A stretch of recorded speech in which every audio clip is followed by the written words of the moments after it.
Day that went real well with the new player for the Bone Baddies group. Yeah, that was fun. It was like only an hour long. I had like 75, 80 people on. I was like, people were, it's awesome.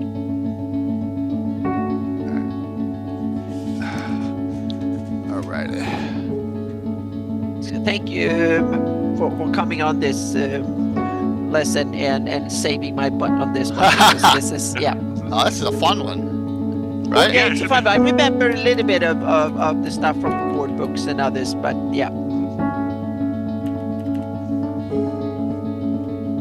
Well, I've got like there are also some other little weird things that I'm going to mention that have been present with the game since its beginning. That's awesome.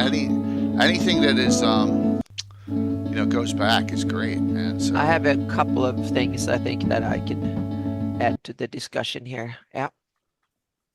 So, what's up, Dennis? Hope everything's good. I'd say we're kicking off the week, but we're not because we started on Monday. So this is today. We're going to do a speed paint. Yep. Hey, Jeremy. One of our little peasant houses. Hopefully, I answered your questions on those my pictures for tomorrow night. Yeah, that's a fully painted Reaper Bones 5 a pirate, full ship by that Bill did. So we're all ready to go. And the other ones are all resin casts. They're really old. I had them before I had Miniature Building Authority stuff. All right, cool. And then we have a few good. components. I think I'm forgetting something, like usual. So I guess sounds good. That's a good thing. Right. But yeah, I'll get to give away in a second here. Itty bitty window parts there. Here's what I was looking for. So we got. Let's see. We got on the roof, and this could be resin printed tonight, tomorrow night, Saturday afternoon, Sunday night with Ed for the rest of the week. Nice. Yeah. A little ragtag door to put on the front with a filament hinge. All right. Variety's good. I mean, the place I'd go is printable scenery, but they're really expensive. The filament's supposed to run through can get clogged up. They have a lot of ships. Sometimes the resin will just settle in there. 3D prints. That's where I'd go. Century, I go. I parted ways with them as a sponsor, but Century on 3D has a lot of ship sculpts. I know that. I've seen them print them. So, is the size you hey, Sparky. To clean out so those holes. And I didn't get any sleep later. I got 2.5 hours maybe last night. But we'll get through this tonight. Yep. And it should prove entertaining. I hope so. I think it will be. Yeah, tonight. Yeah. Caesar, what's going on, man? You're on a roll. I hope you win tonight too, so I can put them in the same package. I'm just kidding. Haven't. So we got those holes cleaned out. Should be plenty of room now for our filament. 1 sec, we're almost done there. And we will continue on. Whew. What time is it? 6:47. We are good. The first thing I'm going to be doing is applying brown onto the timber frames. And I'm going to use a pretty good sized brush. I don't care. Yeah, man. About getting brown everywhere for this first part. In fact, it's preferred. So there's my brown again. I felt bad I had to scold Jeremy on Sunday night, but you can't say the R word. If anyone was watching. Brown that I'm like, nah. He said it. He was repeating someone else said. I said, nah, let's stay away from that. Black primer comes through. That's we're definitely don't want to waste your time creating an even coat around this. It'll actually take away from it in the end, and it's kind of just a waste of time. You can go do something else. Do make sure you kind of hit the tops and the bottoms. Well, hopefully we can be entertaining here. Okay. Well, hey, I aim to entertain, folks. The face of these things. Yeah, absolutely. You're not going to be coming back later to hit these sides. Come on a little early. It's not going to kill anything.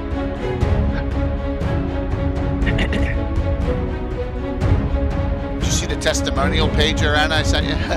Oh yeah, those were good quotes. You should. Yeah, I got them. Show them. I'm going to show them first thing. I'll show them at the end. That's good. Thanks. Yeah. Oh, I also I'll do that first. Secondly, I have all GaryCon events submitted.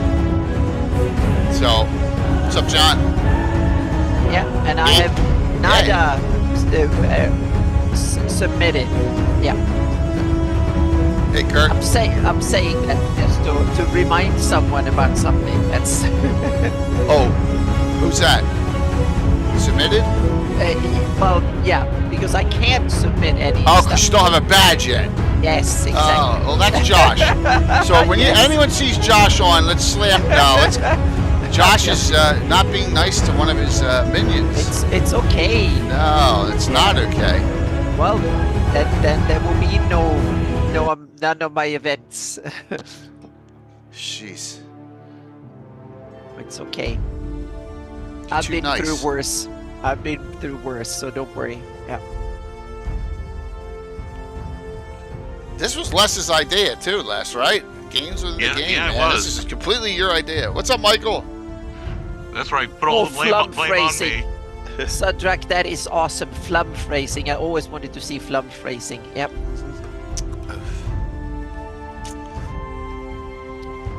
Has anyone ever used a flump in an adventure? I mean, I've no, never. I haven't, but I'm now when I'm thinking of it, I need to find a cool use for a flump. Yeah, I can you eat them or make magical components out of them or anything like that? Can they be hunted? Where do they live? There's a flump in A1? No, that's a what's that thing called? It's sticky plant. I think sundew. It's a sundew, isn't it, John? Not a flump. Or am I remembering? Yeah, sundew. Yeah. Yes.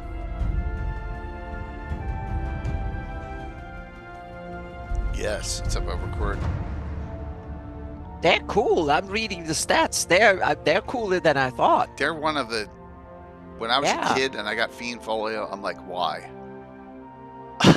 No, but they've evolved. They're kind of cool. Oh, in 5th edition, someone evolved them. Oh, yeah. They evolved them in 3rd edition and 4th edition too. So originally they were just a little esoteric nuisance, maybe, but they've grown kind of cool. Yeah.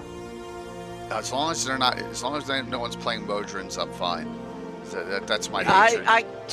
There we agree on something, Jay, because Modrons not really. I hate Modrons. I wouldn't go that far. It's not the day I just to like go them. that far. How's that sound? I think they're the dumbest thing ever made. That's too far. Okay. Exactly. I was going to say that they're not one of my favorites, so to speak. Let's go with that. I feel it. There absolutely, positively was a Ecology of the Flump article. Oh yeah, I think so. Yep. Mm-hmm. Yes, man, it's hot up here. Give me 1 second. 1 sec. Uh-oh. Jay's going AWOL. Yep. Uh-oh. I had to turn my fan up to max because it got like to 82 or 8. Crazy here today. It was so hot. Yeah. So we only had like 70 today. So, wow. Yeah. Rogue Modrons are fun. For you, Sam, maybe. I mean, you probably love them more than elves, so that's saying something. So, all right. This is a great topic tonight. But before that, because we're on a little early. We're on like 8 minutes early. So I'm getting these fun things from Stuart, right? Mm-hmm. And because he gave me the other publication, and then he puts together. This is really funny because I got. It was like the drawing he did last. Yeah, I got another drawing. Yeah. He gave me another one. Oh, okay. I haven't seen that one. I'll share that one in a second. Yeah. But he puts together a compilation of people in the GREYHAWK community saying nice things about the Fiend Doom Knights publication, right? And I'm like, this is hysterical. So here you go. And here it is. 2 of the best fan authors in the community. Gary Julian, author of Living GREYHAWK Gazetteer, Campfire Webmaster, and person with impeccable taste. And then, that is good heraldry. Anna Meyer, fantasy cartographer and certified hero goddess of heraldry. And then me, a first-generation DM's Guild product, a great start for the community. Jay, Scotty Kaler, Gazamba, Free Steve Altamira, which I got him because he spelled it wrong. Presenter of GREYHAWK Legends and Lore. And then this reminds me why I rarely regret sparing the authors' lives. The Fiend Sage of Relastra, extra-planar GREYHAWK Scholar of Renown, which I think he's tying in. And then he gave me... next product. Yeah, he gave me this. So I'm trying to figure out if this is, an insult to Prince Drax is an insult to Real Astra, and I'm trying to figure out where this connects in. Does this connect into the Fiend Sage? Les, you have any idea? I just was like, he get attached to this one. I'm like, what is this? So, let me Well, do I the guess giveaway. he has some enemies somewhere. I can Oh, it was think pretty of. cool. Yeah. Let me go to Cloudbot giveaways. Sorry, I forgot to do this because I'm tired. I'm on small late rest here. Recent events is up. All right, there we go. That should be good now. Okay. So they made Drax and Orc in 2020. Who cares? Who cares, Sam? I don't care. Thank you for telling me that, but I just don't care. It doesn't matter, right? It doesn't matter to me. They can make him a freaking Modron for all I care.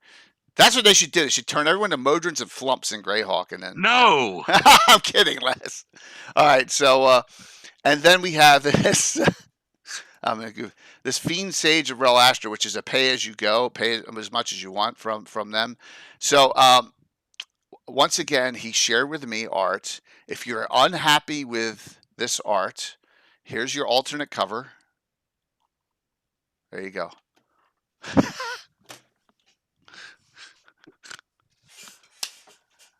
So there you go. That's his alternate cover. So Yep. that's what happens when you got a lot of. You should put it on DM's Guild. That's yes. Yep. So and maybe if we have some time, we'll go over this. Yeah, cool. That's awesome, man. That's awesome. So let me also share this before we go into the actual show for tonight, since it's only 6:55. Yay! Here they are. All of my submissions now. Tower of Gygax isn't here, but yes. So we have the Glorious Wedding Day on Thursday, the Deadly Challenge, that's Slav Squad on no, that's 2 drink minimum. Riches Beyond Comprehension on Friday, that's Slav Squad. Legends Lore Editions Change, GREYHAWK Endures. Anna, myself, Mike, and Roger Moore this year. And then lastly, Connecting Worlds, The Forgotten Realms of GREYHAWK. That's Anna, myself, and Ed. So there you go. Oh, Josh, you're in trouble. Anna can't put her events in. Oh yeah. Hello, Josh. I just informed that there is no event from me yet. So, why not? Because she doesn't have a badge. There you go. He'll take care of it. Oh yeah, he will fix it. Yep. Mm-hmm. I know he will. So there you go. So how do you make yourself? Oh, I can make myself the physical badge, but that doesn't help me to put in events here. So yeah. So there you go. Oh, so okay. I didn't know. That's more than I knew. There you go. You have access. All right, cool. No, Michael, I've never say anything to you about a flump because they're on my top 5 Ys of all time. Modron's number 1. Flumps are close but the second. poor flump, it seems much more interesting to me than the Modrons do. Wow, Tony, Jeremy, you may be in a little bit of trouble because Tony told me she was definitely coming. So so just let me know. It's all good, man. You got some time. So, all right. Tonight's show, and I'm showing this for a reason. Tonight's show is on games within the game. So, Les, give us your thoughts. You created this topic, which is awesome. Oh no! Yeah. No, in all seriousness, there are 2 ways that I kind of look. I kind of look at and I kind of play with the idea of games within the game here. One of them kind of has its roots all the way back in some of the earliest iterations of GREYHAWK in the game. I think I might be mistaken on this, but I believe in Arneson's First Fantasy campaign, the Judges Guild publication, there is an encounter, or else it might have been in one of Gary Gygax's dungeons. There was a bit where the player characters stumbled upon a room full of orcs, right? And the orcs were drunk and arguing over the rules as they stood around a table that had a map and little miniatures on it. Okay. And basically you had orcs trying to rules lawyer their way out of a situation in a game they were playing. And there's some part of me that just appeals to, right? Absolutely. The kind of neatly meta thing. Also, in Andre Norton's Quag Heap, the protagonists are from our world, but they wake up as the characters that they play. It's the big mystery is what's going on. They're characters, which is what they are in the novel for the most part. They become their characters, and they each have a bracelet. And on that bracelet is some dice, right? Right. Or some dice. Yeah. And whenever something is about to happen, the dice start moving. Huh. And so the idea is that, if this makes sense, they're inside this fantasy world where they play characters, but their characters have the dice chained to their wrists so that when danger is approaching, it's an initiative roll or you detect something or something like that, the dice start moving. Hey, Mike. Which I always thought was a really neat kind of idea, right? It's totally different from, say, you wake up and you're in a strange world, or you go through the closet and you're in a fantasy world. In this case, as far as you know, you're the character, but there are gaps in your memory, and the dice keep telling you when danger is approaching or when something interesting is about to happen. And I kind of dug that idea. So that's one way of doing it, a kind of meta commentary. If you know what I mean, way. It's like you're foregrounding the fact this is a game. The other thing would be stuff like Dragon Chess, which Gary Gygax introduced. Yep, I have that. And of course, three Dragonante, and all these other games, which are games within the game that you can actually play, right? Absolutely. So you're basically you are playing your player character, who in turn is playing a game within the game. And so that's another way of looking at it. Would be, what kind of games are there? What kind of wages are there? Yeah, Moose. The first fantasy campaign is Judges Guild. Yep. I'm just struggling to remember if that was in there. Thanks, man. And hey, yep. So there's a lot of what's the word here? We got a lot of things that, like, I remember as a kid, just anecdotal, but I will talk about things that I've done, right? Like the joust and the grand melee, and then we'll just, we'll see where this discussion goes. And if you guys have any suggestions, I am looking for something that caught my eye just when you said it. I can't believe I forgot. See, we always forget stuff. And here is one that's, I say, is it a game within a game? Well, it's a story about a game within a game, but I can't find the right ones. But what? Trivia question. The bounty hunters were after Wormy and Dragon for what thing? Why were they after the Dragon and Wormy in Trampier's Wormy cartoon? God, I don't remember. Nor do I. I remember reading it, but I can't remember the purpose. And this is not a good one here with the trolls out. Anyone remember? He was wanted for wargaming. Oh, there you go. Oh. Yeah, I'm trying to find some that I have with him, but these are not correct ones. But yeah, yep. So he was wanted for wargaming, which I always thought was really cool. A neat thing. Yeah. So it was funny. Back to the early roots of D&D. Yeah, absolutely. So one of the coolest campaign openers I ever was a gambling hall system similar to Rogues Adventures and Free Grail Controller games. Free Escadia by Kate. Is there something in Free Escadia? I actually have it right here. It's buried though. It's literally down at the bottom of this pile here, and if I pick it up, I will kill myself with all the books that fall on me. So is there something in Escadia? Let me know there, Michael, if there's some gambling in Escadia. Missed that whole thing. You mean Wormy? Yeah, Wormy himself. The dragon was the bounty hunters. It never finished. The bounty hunters were coming after him because of he was wanted for wargaming. Yeah, that was his crime. So yeah, yep. He used to buy gaming boxes, and he'd hire trolls because the trolls could regenerate all the damage. So you weren't allowed to use. He wasn't using fire in his fights, but he's like, oh, they can all regenerate. So yeah. It was a gambling hall, not explicit. That's cool.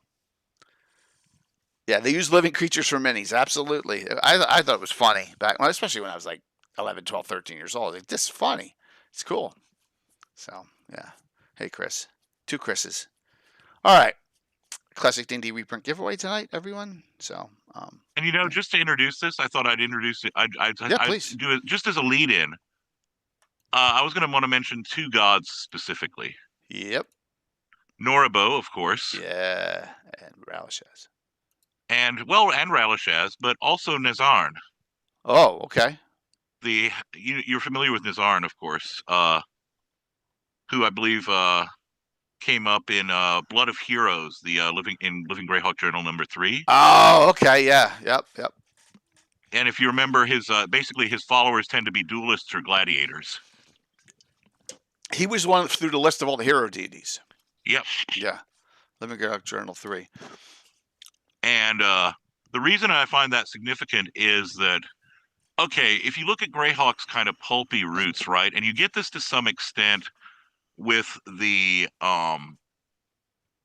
in GREYHAWK itself with the arena, right, the Free City Arena. Yeah. But the idea would be that certainly among the Iridians, and I think you can probably guess with other groups as well, the background lore on the Free City Arena kind of implies that the Iridians had a thing for gladiatorial and blood sports, right?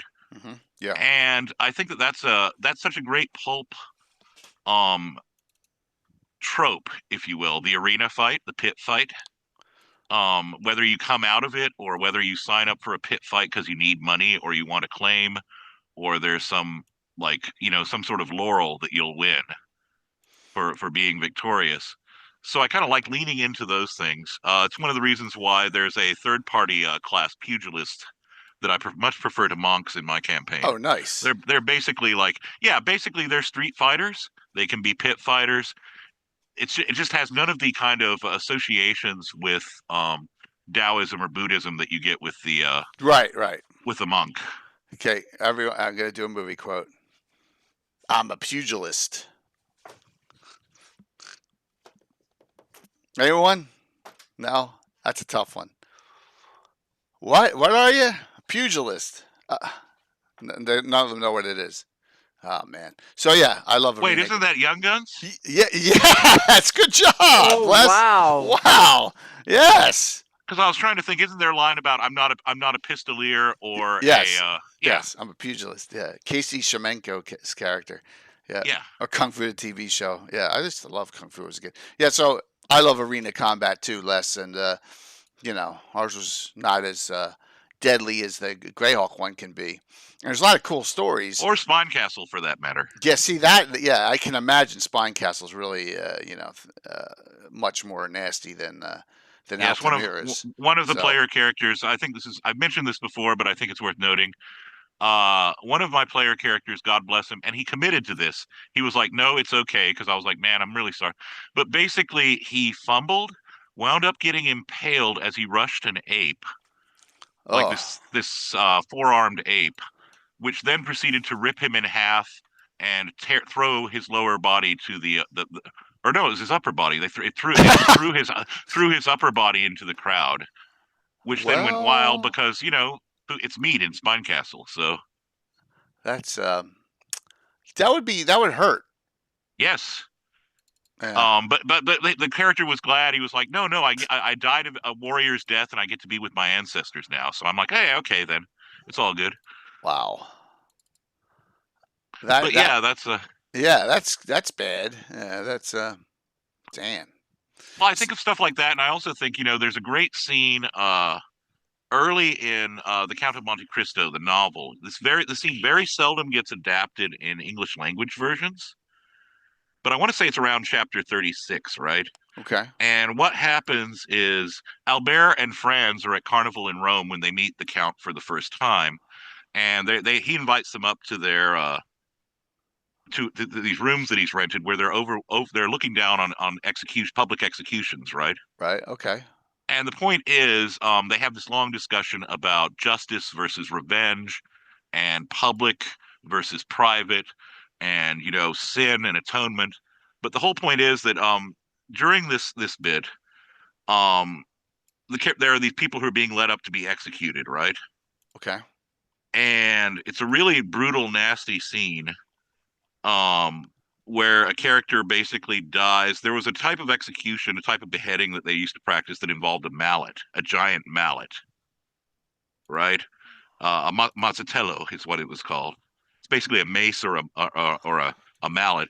So basically, one of the prisoners is executed. His head is just removed from his body by the executioner swinging this huge mallet down. The other one is spared. Now, in some versions, some reworkings of that story, the Count has Albert and Franz pull a card, and whichever card they draw will determine which of the two prisoners who's about to be executed will be pardoned. There's one letter of pardon, and this is a game of chance. I'll say it's like Russian roulette. Yeah, except with somebody else's life, and of course, a bloodthirsty mob waiting to be entertained. Oh my gosh. And I've always kind of liked that idea too, because again, you have that idea of brutality, you have that idea of luck, you have that idea as well as, and the Count points out, well, if you don't pull a card, both of them die. Okay. And maybe they deserve that, right? Right. But after saying that you don't want to sit in judgment over such a situation, well, by saying that they both deserve to die, you're doing it anyway instead of leaving it to chance. And you get this in some of the non-English language adaptations of Count of Monte Cristo. I did not know that. Originally, it's just the hammering, and one of them gets pardoned. But in some versions of it, it becomes a card game as well. Huh. That's cool. I kind of like the idea of consequences to games of chance, if that makes sense. Absolutely. Kind of like playing with a deck of many things, right? Yeah, that's something we got to talk about, because that is just such a game-breaking thing that I have kind of gotten away from using them in my campaign, because and then we made our own deck, and that was even worse, if you can believe it. I want to, for me though, and I'm not sure if you're aware of this, but Len in his own geniosity, it doesn't say I don't think it says what deity it is. I'm assuming this is Ralashaz, but it really doesn't say, because they're character neutral, all the priests, right? And this is Secret of Bone Hill, and my start comes here as a kid. And you come down here, it's at the very, in the very beginning here. So it's here in the Dwemer Forest, and you come, and there is atop the knoll is the Church of the Big Gamble. Yep. Yes. Administering its services are a 10th level priest, a 9th level priestess, 5 4th level assistant clergy. And yes, look, and of course, Len statted out everything. Spells everything. Can't have it. You gotta get you completely statted out in the leg style, the lens style, and then and you go in, and there is a game set up in here. Betting basically on dice betting. So and if Norobo's chaotic neutral, isn't he? Probably it could be Norbo as well, but I don't think it says anywhere here, which is weird. And it's mostly dice games. Yeah, like then it would be Norobo. Norobo's okay. His symbol is an 8-sided die. So. Oh, okay. There you go. So it's Norobo over Ralashaz. Yeah, the temple, and it talks about and in Len's style, he forewarns you. It says here, this this is the best the party can hope for in a way of 8 adventurers in this area. If they attack the place, the DM must be ruthless. These are one of those places you're not supposed to go and slaughter. You're supposed to interact with. So it's kind of, oh, Master of Lots, bring the divine intervention in my behalf this day. All praise to thee who controls the destiny of wagerers. Nice Len prose there. Yeah. That very much sounds like Norobo. Yeah. So it was a fun place to go. And like Hamlet, it's very sandboxy, except it's sandboxy not in a town, but out in a wilderness area. There's a lot of stuff to do, so always liked it. What's it, long shot?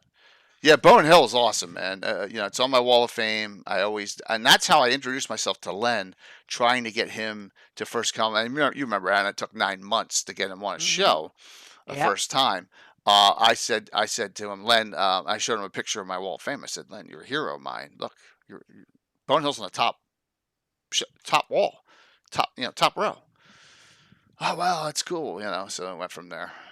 So unlike Josh, who was just harassing him, as Len said, I don't know if Josh is still on. Len said in many emails back, I'm just kidding, Josh.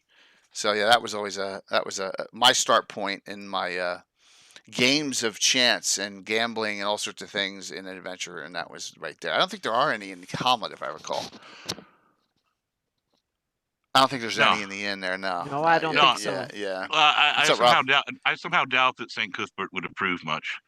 Right. Don't Ole Demara has some influence in Hamlet? Yeah, but I don't recall. Yeah. He's more He like the doesn't have a wandering temple road, or priest wandering or minstrel. anything. Yeah. Yeah. Yeah, it is. It's awesome. So yeah, that was just an experience. The first time I've ever came within the games within a game was there. I was like, oh, that's neat. You know, and I think it was a threefold thing for me. It was Quag Keep, where book. that idea of the dice, the Andre Norton novel, with the kind of proto GREYHAWK before GREYHAWK was a published setting, when Andre Norton had traveled up and played actually with Gygax and company, and drew on her experiences and wrote back. Rob Kuntz, I believe, mentioned that he handled most of the correspondence, answering her questions, filling in stuff. This is before really, the map as we know it had developed, so there are a lot of differences and yeah, because it's really like not the Furiandi Quag Keep, really, right? Yeah. It's got a different, but it very much has that kind of pulp adventure vibe, right? That you're looking for. And like I said, the characters have the dice attached to their wrists in that, and I like that idea. I liked Bone Hill, and I liked in Dragon 100 the introduction of Dragon Chess, which of course now is not only apparently something that happens in the realms as well, but it's apparently a common thing. In your 5th edition, as part of your starting gear, you can have a Dragon Chess set. Well, that's cool. So it made its way into the wider D&D multiverse, I suppose, from Gygax's original. You guys all remember that it was heavy duty cover when it came, and you could feel it. It was cool. Number 100 was cool. Was that 82 or 83, or am I forgetting this wrong? 85. Wow. Yeah, 85. August of 85. I had already graduated high school, and I was already on my way to college. I was a little bit younger than that, but not much. Yeah. And I just felt, there's something about, and there's also the idea of chess as gambling or chess as strategic game. That I've, both of those aspects that I've always loved, and I kind of loved what Gygax did, and of course it included, if you guys get your hands on a copy of Dragon 100, it actually has the board and playing pieces. Mm-hmm. So it's almost like on Star Trek. How the hell they play 3-dimensional chess, right? Because this is 3-dimensional. Yeah. And it's got rule. Here it is. So it's got rules and everything here. And it's created by Gary. So we've never asked Rob about this, but yeah. So fantasy version of chess in which the object of the game is incendiary tresses to checkmate the opposing king. So there is a wiki article about it. I put the link in there. Oh, so, cool. Yeah. Awesome. Yep. Thank you. So, and that was one of the first things. There's actually, and that Dragon Chess comes up quite a bit as something that's going on in for example, in my version of Divers, there's a street that's unofficially nicknamed the Street of Philosophers. Okay. Also known as the Place of Headaches. And in the Place of Headaches, which is just off the Street of Philosophers, basically you have a bunch of older people who are, it's kind of like if you've gone around and you've seen people playing chess outside in parks. It's like that, except all these people will be playing, they'll challenge you to a game of Dragon Chess, and should you accept the challenge, they're going to start bombarding you with all these philosophical questions, and questions about the nature of the multiverse, the nature of the gods, etc., while playing chess with you, hoping to throw your game off, and also to test how good a player you are and how intelligent you are. And of course, you have to make a wager on it. So this is for assignment for Saturday. Unless, if you know it, you can wait till everyone else doesn't. Name the published source Dragon Chess champion who appears in multiple adventures. Are you talking TSR Wizard of the Coast published adventure? GREYHAWK era. Okay. There is a Dragon Chess champion, an arrogant SOB. Appears in multiple publications, multiple adventures. Yeah. Appears in Age of Worms and Expeditions to Ruins of GREYHAWK. No? I would venture a guess. No one else is answering, so go ahead there. Alistan? Nope. If it's not Alistan, then it would probably be what's her name? Elival? Nope. Who is it? Kellic. Oh, Kellic, that's right. Kellic would fit that. Yeah. Yeah. Is he a seeker or a? I always forget if he's a seeker or a silent one. I always get him confused. I think Kellic is a seeker. Yeah, he's a seeker. So it comes when you get sapped next on the verge of it. Yeah. So I've never played Dragon Chess, but like, it's in GREYHAWK lore. Because right in those publications, Kellic is always sitting there, and in Age of Worms, he's up in Diamond Lake, there. Actually causing a little bit of trouble up there. But then in Expeditions to Ruins of GREYHAWK, he's around, and in the River Quarter and the Green Dragon, always around there with the remaining of his adventuring group that was in Age of Worms. So. Yeah, I liked how they, Mona and all of them did the connection for that character. Yeah, so yeah, and he's got the tower too on the River Quarter that's added on. Right, it's right on the wall as well. So he does a little tower right there. So yeah, pretty neat. Pretty neat idea. So Dragon Chess is cool, but I'm going to go back to an earlier dragon. Alrighty. Because once again, I'm like. When this came out, I'm like, this is awesome. Man, this is complicated. I want a simpler game that I can actually RP. So I thought I had it up. Dragon 70? Yes. All right. So this is Dragon. Let me see what page this is. This is page 60, that one. All right. Dragon 70, The Smith, which I think is which is Len as well, if I recall. Or no, The Smith is Ed Greenwood, isn't it? It's Ed, yeah. It's Ed, yeah. Smith is Ed. Yeah. All right, so we're going to page 60 on this. This has got some tech in it, too. This one's a tech issue. And we come down, and this is the game within the game. Wow, that sounds like our title. Yep. Yeah, that's page 1, and then within the game, yep. So this is actually chess itself. And what's up, Gary? Yeah, so this is how you can play. Now, my characters can take chess as a language instead of one of their language allowances. They got to be taught it, but their stats in here, yeah. That's a good idea. Yeah, absolutely. So there are ranked people in my, we haven't had one lately, and I was thinking about if I had enough people that were interested, maybe I'd do, I don't know if it would go over well, though, on a stream and actually stream a little chess tournament, because you can play the games real quick. Which issue of Dragon is this? 70. 70, thank you. Because it's basically here on great moves, bad moves, so and a strategy table. An attack and a defense strategy. It's almost like the thing for the joust, which we'll show in a little bit there. So and just showing. You take your, you pick your positioning, and then you roll dice based on your skill. It's really easy, and then it's a limited number of turns. It goes by, I think, 6, right? It's real quick, and then you get to what happens at the end. The cumulative scores between -2 and 2. It continues to a winner or stalemate limit for that, in a certain number of turns. It's really easy to do. And there's pluses and minuses are set down by positioning, general attack, build your own position, destroy foes, set a trap, trade down, attack foes king. So there you go. Easy to do. You can even cheat in it if you wanted to. So it's very simple, and it gives you how what your skill level is, how it works, and there's the picture of intimidation, cheating.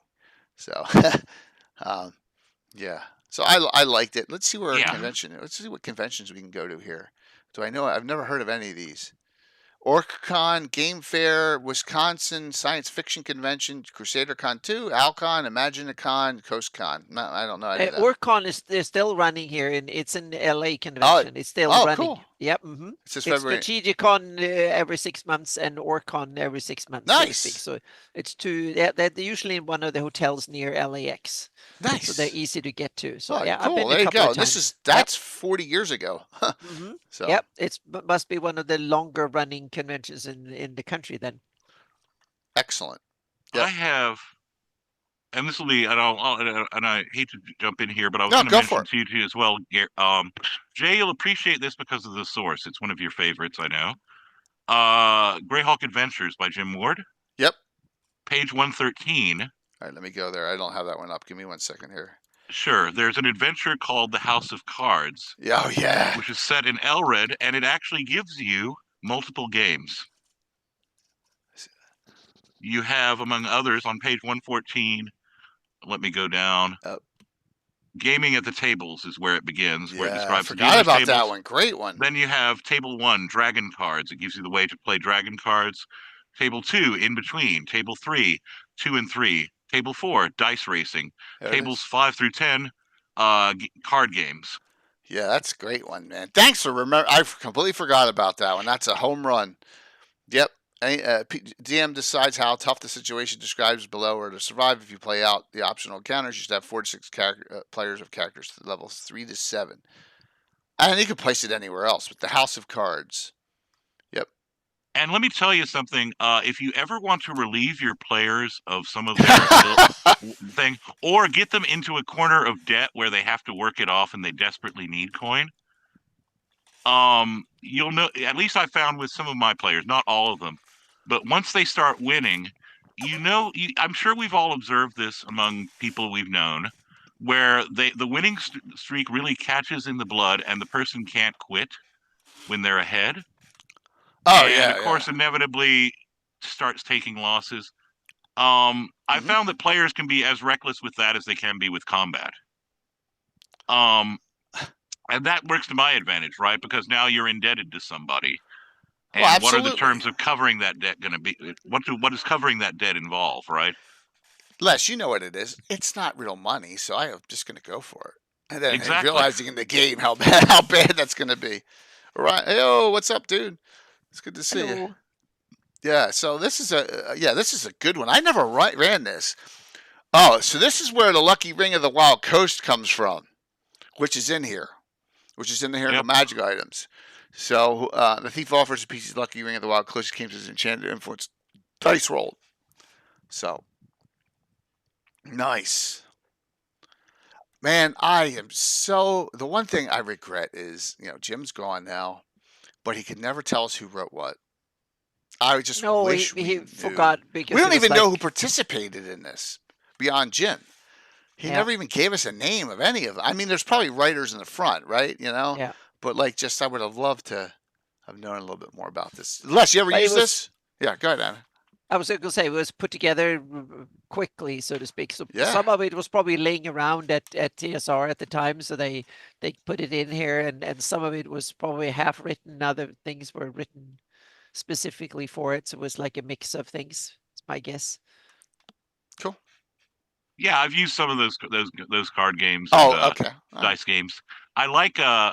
As I've said, one of the things that I love doing, particularly in really shady cities, for example, certain aspects of GREYHAWK or Divers, or absolutely in Spine Castle, where you have backroom games of Knucklebones and other dice games going on.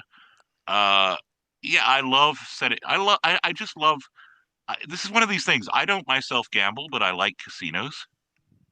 And I like casinos because of the ambience and that kind of almost subliminal hum of human desperation and desire. There's something really fascinating to me about that. And so, I love creating that kind of atmosphere. And another thing that I like to think of is, if you think of adventures as, GREYHAWK, as I've said before, is a kitchen sink, but that's a benefit. That's a feature, not a bug, right? Right. If you think about various movies like your James Bond thrillers or some of your World War II thrillers, where characters wind up playing card games with potential bad guys, or whatnot, that's a great way to build tension and to introduce characters to other characters. Is you're supposed to meet or assassinate or kidnap or come in contact with someone, and you happen to find out that they spend time at this casino or this gaming house. You wind up going there, and that's how you make contact with them, is at the table. And it becomes a game. Then it's two games going on at once, right? You have the trying to feel out the other party while also trying to keep your clothes on your back. And I love that kind of dramatic tension, and I love also the way that it can. At first, like you said, Jay, it'll be fun in games, pun intended. Yeah, exactly. For the players, up until the point when they realize, oh crap, this is not going well for us. Or sometimes if it goes well for them, right, they might wind up with someone in their debt and a favor that they can call in. It's a good idea to start an adventure off, So yeah, instead of meeting at the tavern, this traditional thing, make it a gaming room, dude. Yes. Yeah, absolutely. It's a great idea. There's arm wrestling in here too, which is funny. Oh yeah, arm wrestling. That's another thing. Dwarf. Arm wrestling and boxing, or some variation on it. Basically, fist fighting. The drunken warrior. Yeah, that's good. Map seller. Wrath of the Guildmaster. There's a lot of cool things in here. Yeah. Lots of options in here. So, a cool one, I'm assuming you can move almost anywhere. What's that, Anna? No, I was going to say, this is great. I forgot about this one. Yeah, same here. I'm glad Les remembered. Yeah, it's cool. It's great. Yep.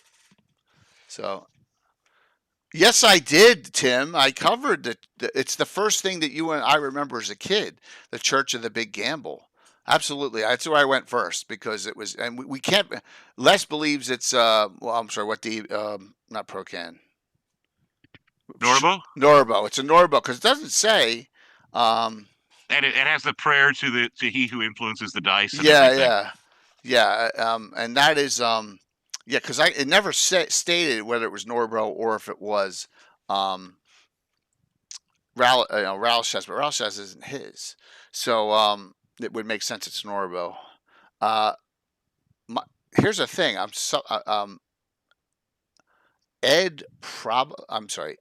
Len probably did not have his Soul Gods approved yet. They weren't in Dragon yet, right? When Bonehill came out, so he couldn't use the deity names? Perhaps. That might be. I'm thinking that's the case. Yeah, that might be. Yeah. Yeah, you get liquored up and play dice. Yeah, exactly. Yeah, it's a cool place, Tim. And it's the first I remember as a kid. But I'll say this. I don't remember if there were tables, but everywhere in City State of the Invincible Overlord and Sea State of the World Emperor and Judges Guild, there were all sorts of gambling parlors everywhere. Right? And I don't recall if there were any rules in the Judges Guild things that maybe Dale or Tim remembers. But like back then, man, they had of course they had all the other places of ill repute too. Yeah, it was all over the place. But it was so gritty back then, and Judges Guild just didn't care. They just posted, whatever. But that was a great one, Les. That was really good. Yeah, they had a simple rule mechanic. That's what I kind of remembered, Tim. Yeah, so that's cool. But yes, so. He mentions Falcoon by name in the church in Restonford. Is that, though, L2 and not L1? I'm talking about L1 there, Sam. He says, I'll be Falcoon? Okay. All right. Then maybe it's not the case. And it just doesn't make sense why he wouldn't say it's Norbo in there. All right. I can't figure that out. Yeah, the only thing I'm thinking is that given that his Norbo symbol is a die, and there's that prayer to the he who influences the dice. Yeah, 100%. You're dead on. It's that one, that deity. So gambling can be fun, but it can also have a seedier side, right? And I don't know if Josh is on. I know Josh ran part of this adventure, but and you mentioned it. So let's go to GREYHAWK and. Oh crap, Tim! Every time it switches from 13 to 14 when I press that first button. I don't get it. It's got to be some kind of glitch in XSplit. But Where's Rachnian? Right now, Rachnian's another character that appears in both Age of Worms and Expedition to Ruins of Greyhawk. He appears in both. Gambling would be a major moneymaker for thieves guilds. Yeah, it would be.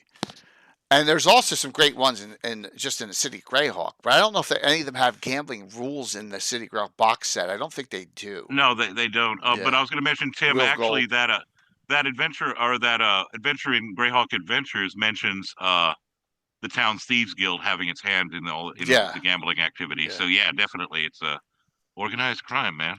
Yeah, how do you tax the winnings, Tim, when it's organized crime running it? Because they're not going to pay tax. Well, of course they do. You just they you just run it like the Greyhawk, the Thieves Guild.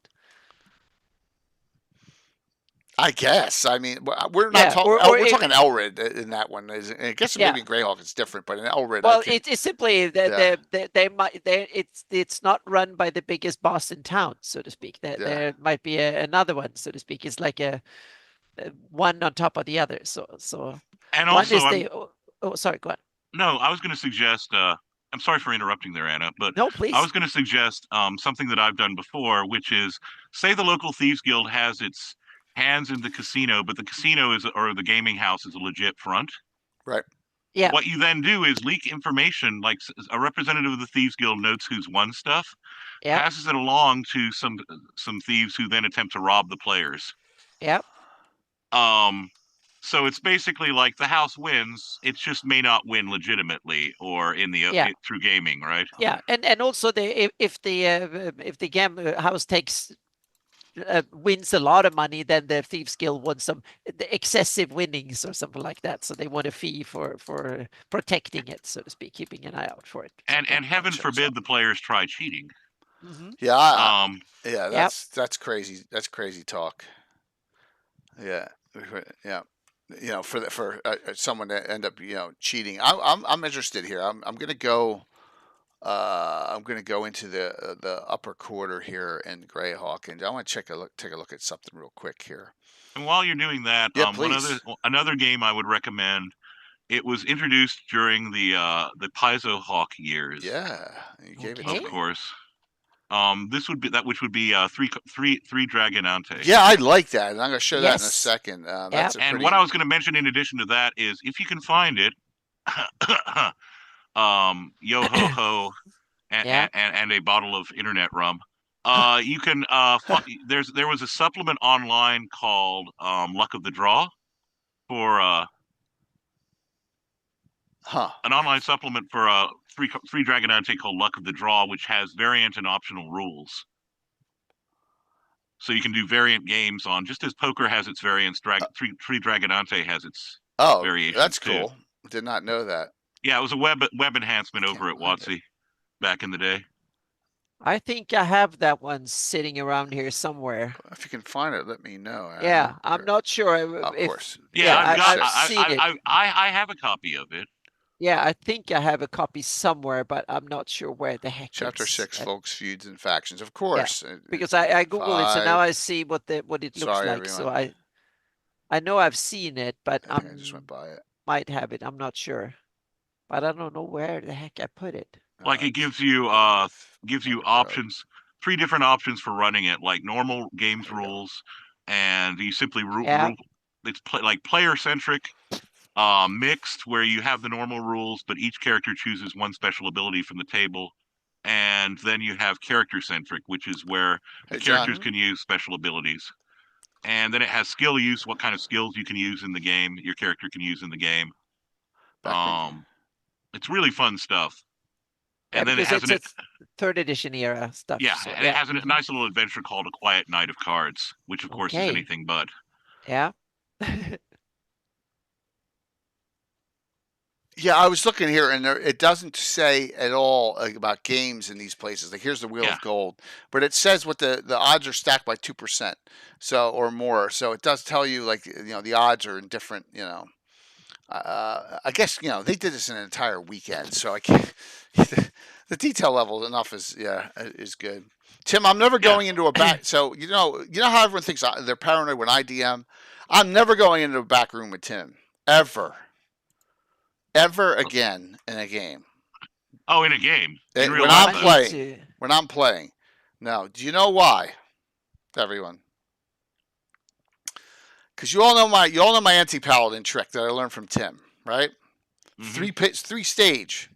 The 3-stage poison.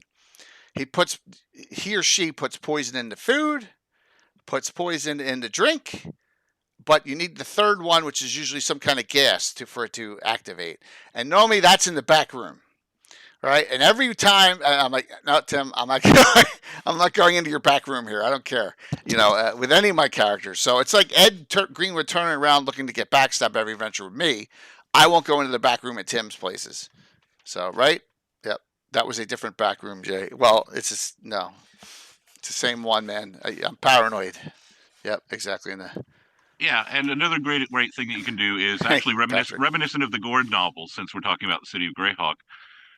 There's that great scene in Saga of Old City where Gord, in one of his assumed personalities, right, as a nobleman from abroad, is like gambling in this house, and I believe it's the head of the Thieves Guild, if not one of the lieutenants, starts asking him questions. Yep. And particularly about some jewelry that he has and everything else, why he won't what he won't wager, basically. And then Gord's old friend comes up to him and says, you probably need to get out of the city now. He's made who you he can't quite prove it, but he's kind of made who you are. Yep. He knows that there's something funny there. So and there have been some unlicensed thefts going on lately that the guild is aware of. Yep. And you're turning up, and your backstory isn't quite, working out. And you've now made someone who's an official with the Thieves Guild suspicious and drawn their attention. You might want to get out of town for a little bit. I'd be scared to death to like play cards in GREYHAWK or any other D&D thing. One medallion of ESP and you're done for, right? With someone having. I mean, I don't know what you do in that case. Oh, there's actually, by the way, I was going to tell you, this is a neat thing. It's from a third-party supplement. I think it's, oh God, whatever that biggest city thing was, that AEG did, I think. But it was an idea that I loved, and I've incorporated since, which is that there are, say that the as part of the decor you have birds, right, or something like that. The birds are sensitive to magic, and if anyone tries casting a spell or using a magic item at the table, it draws the bird's attention. So the bird will suddenly start coming down and sitting on the person's shoulder or so forth, thus hinting to security that this person needs to be watched and or removed. So no tampering with the table. It's straight odds, straight luck. Yep. And if you start meddling with magic, I mean, that's effectively cheating, right? So yeah, there are consequences to cheating that you may not want to risk. But having something like that, a detection device, if you will. One of the things that I did in one of my games was these characters went to it was open gambling among these aristocrats. Or the children of these aristocrats, but everyone who entered had to wear this medallion. Hey, Curtis. And the medallion, as soon as any kind of magic went off, would start glowing. Huh. At which point someone would come up and put their hand on your shoulder and say, "Excuse me, sir, I think you need to come outside and have a conversation with us." Was it Tollus? No, it wasn't Tollus. Okay. This is that, how they had the world's biggest dungeon or whatever? They also had the world's biggest city or greatest city, whatever it was. It was like a 500-page book. No, it definitely wasn't Tollus, dude. This was AEG, not Monty Cook's people. Yeah. Cool. I was just going to say there is a game in City of Hawks, a version of chess. It's not dragon chess. I thought it was dragon chess, but it's not. Look at it. It's a great chess with the citadel, and there's a little description. So there are the rules, and you have like an extra little square on each side, and there's special rules. Yeah. So Gord plays this the great chess in one of the City of Hawks. Book. Yeah. Yep. In this book. So I was just going to say the rules are described in the back. Came out at the world's largest dungeon. Jeremy says largest city. AEG. That's it. Okay, there you go. Awesome. That's really cool. So, let me see here. I got a couple other things still I'm holding off on. All right, let's bring this up. So this game seems interesting to me. The Spellbones. Yeah, Spellbones. Yeah, it's like playing Yahtzee almost. Or am I thinking? You should make bone dice, like little bone pieces that you use as dice. Well, isn't it? Leonard had dragon dice. Was that similar to? Was that for this or? Yeah, Hey, I Team was Killer. thinking TK. someone should make little bony bits that you throw in and then you make a game from it. That's Doom Keep from a Dragon Mag chess game.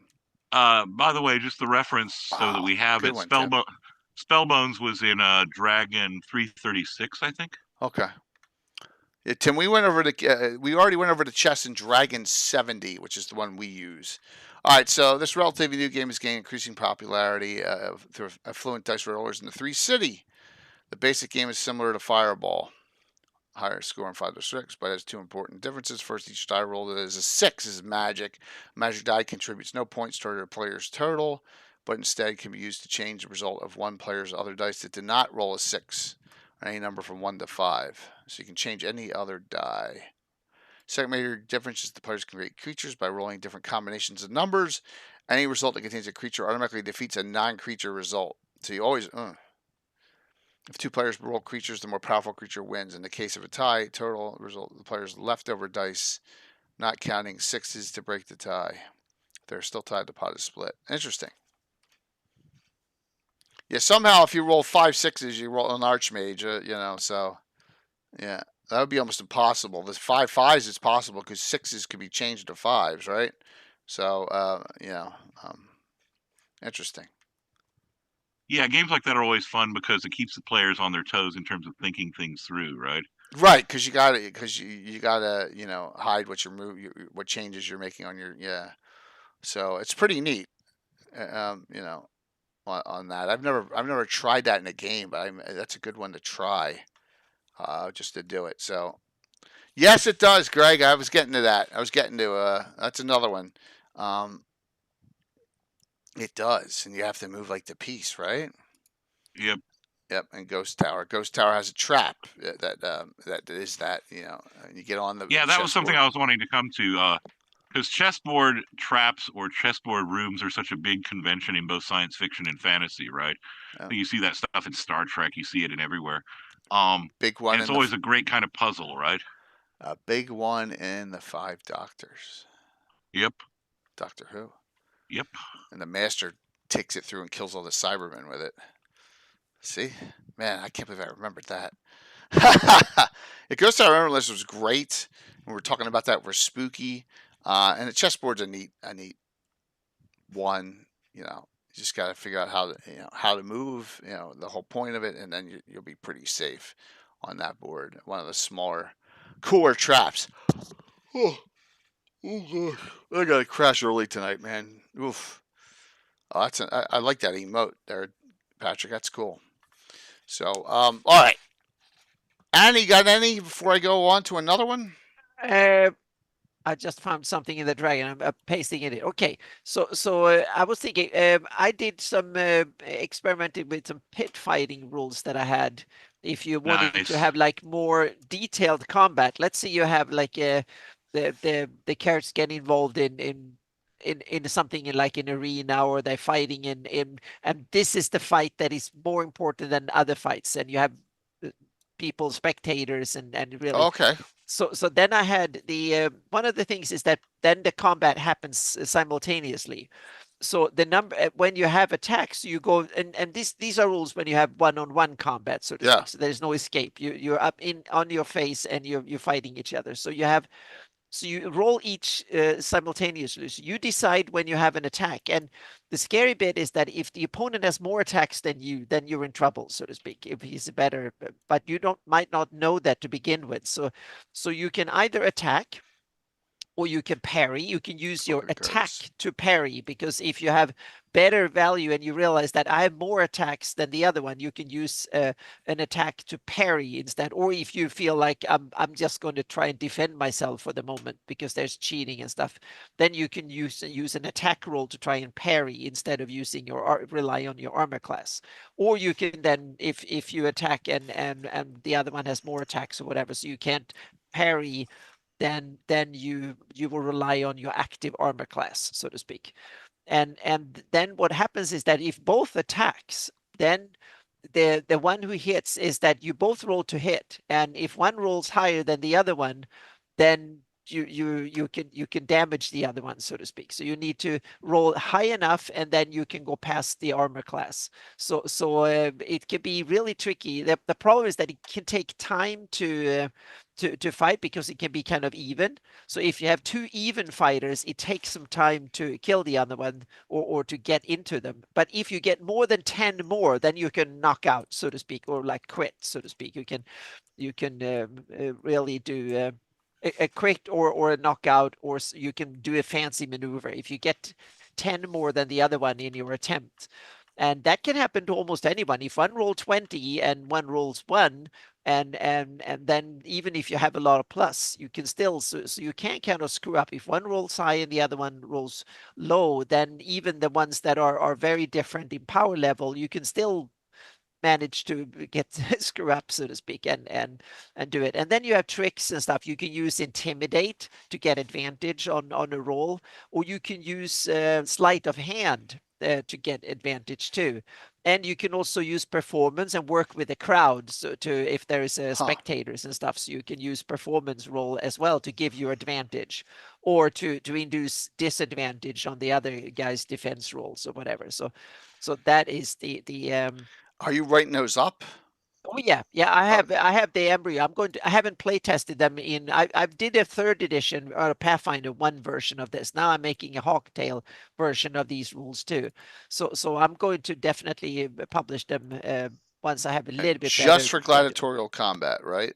Well, that you can use them not only for that. You can use them if you have like if there is like a fight where you decide, oh, we are going to meet me now, or so you can have it. You can be in the middle of combat and you single out an opponent and both agree to stand here and fight, so to speak. Then you can use the rules, or you can use the rules in duels, or you can use them if you fight in an arena, or if you fight with your fists in an inn, or you can just say that, okay, all of a sudden you run up to fight the big villain. Then you can use these rules if you want to detail a bit more and make it possible to use sneaky maneuvers and stuff. So okay. So I'm actually thinking about making it standard combat in Hawktails, but as an option. But the problem is that this takes longer because you can parry a lot and stuff. So if you have two characters that are equally powerful, then it takes longer time, because you can keep attacking, defending at the same time, so you can go on for quite a bit. So I'm thinking about adding in constitution rules. So once you can go for the number of rounds as you have constitution, and then when you have then you have to roll for exhaustion as you get more and more tired, so to speak. And that means that it will be easier and easier to hit, as so you can simply have like then you add one to your to hit bonus, or the opponent add if you're run out of steam, so to speak. So that is a way to add to shorten the combat, so to speak, to make it more and more dangerous. But what about there's an archer there on the bad guy side. He's actually just, I'll let them go first. Yeah, this doesn't cover these things, because that will be covered under normal rules, so to speak. Okay. This is just if you want. Let's say you have the character say that, oh, you get like 1,000 gold if you go in the basement and fight this guy. Okay, so it's more in that instance. That makes sense. But but you can use it in regular combat if you want to detail the combat and you can make it a little bit more cool and stuff. Right. So you can single it out and say this is more special, so to speak. Okay. But someone else can intervene, and then it becomes normal combat, so to speak, if that happens. So it's a way of using a bit more detailed combat if it really matters, so to speak. And it's simply, it makes sure that you can, in D&D 3rd edition and Pathfinder, these rules were good because they gave everybody a chance to hurt everybody else. Now in Hawk Tales, I already have that built in, so to speak. So therefore I need to tweak the rules a little bit to make it more fun. So I'm definitely going to have an escalation die built into it, some sort of escalation mechanic. So once you've gone more than a few rounds, so then you simply get more and more, you easier and easier to hit. So these combat get dangerous really quickly, so to speak, or some cool mechanic like that. So because I want it to be interesting and varied, but also brutal and not be an enormous slog, so to speak. Yeah, I That's can see that where that would go. Yeah. Yeah, because otherwise you can, if you have two, it's really fast if you have one way more powerful than the other one. Then it's only luck that will save the one that is the underdog, so to speak. But if you have two evenly skill level fighters, then it become problematic, because then it can go on for long. So that's why you have, I think you should build in, should have an escalation die built in. So it becomes more and more dangerous the quicker you do it, the riskier it becomes, so to speak. I found the Grand Melee chart. It was 2021. My gosh, Yeah. it's like almost 4 years ago, 3.5 now. Yep. All the people that played in this, yeah, had a whole bunch of people who aren't. Some aren't in the community anymore, but some are. So there you go. That were involved in that, and I just used standard combat because I couldn't figure out a way to do it. So. Yep. I want to. Oh, sorry. Go on. No, go on. I was going to say, now in Hawk Tales, I also have a few more levers to pull, like combat prowess and a few other things to work in, so I can make the rules a bit more varied depending on the prowess. You can move more often and stuff like that. So I will basically have it as a more detailed combat system. If you need it, there is a combat, you switch to it, like it's you and the big villain. Then you can switch to the bit more detailed combat system for a few rounds, just because it's to make the event more memorable, so to speak. But when you just fight the local little goblins or whatever, then don't worry about it. Just use the regular rules. You get it over with quickly. Yeah. Related to this, and this is something that I've included in my own campaign, I don't, and we've discussed before things like the nature of Fae and stuff, where if my players don't figure it out, I don't tell them, and I don't like talking about it because it might spoil something that might come up. Smart. But in the case of this, I'm thoroughly willing to talk about it because my players inevitably find it out the hard way if they don't learn it in advance through asking questions. But in some types of arena-oriented combat, right, particularly ritualistic combat, I like to have, let's say that there's a monster that the bad guys have captured. I mean, the article on Spine Castle that Gary, co-authored, is a brilliant piece, but it mentions the various beasts that have been brought in for fights, right? And one of the things I like to do is, basically, if you're a newcomer, they cut you a little slack. They measure up, the chief in charge of the arena or whatever sizes you up and then pits you against a monster. Now, that monster may be disproportionately stronger than you, but much in the same way that bulls in bullfighting get worn down by picadors, they'll have archers or other people shoot at the beast, which simultaneously drains it of hit points but enrages it. So that when the player character is ready to fight this beast, its hit points are lower, but it may have certain things like, basically it may now have multi-attack because it's so desperate or something like that. And that winds up being a nice little challenge for the players, as well as, I think, a cultural thing, if you see what I mean. This tells you something about the nature of sport in this place. And speaking of sport in this place, I wanted to mention a creation of Paul Luby and Creighton Broadhurst's. Oh, well, okay. Going back to some material that used to be on WotC, you can pull it up on the Internet Archive. But their article about Safeton includes GREYHAWK. And this tells you so much about the Sewell personality, right? Right. Let me just read to you the little insert about GREYHAWK. Please. The old families of Safeton resolved their not infrequent disputes using a tradition that dates back to the apogee of the Sewell Imperium. When the noble houses of the Imperium fell out, their grievances were often settled through GREYHAWK, quote, noble's truth, a game that tests the intellect and endurance of the players. Players using a pair of magical spheres inscribed with complex runes and geometric shapes. Each player must use his fingers to activate sequences of runes to beat his opponent. With every lost play, poison needles snick forth from the sphere to prick the fingers of the loser, slowly sapping his strength. Till at last they yield the game or are rendered senseless by the venom. Either circumstance settles the dispute in favor of the victor.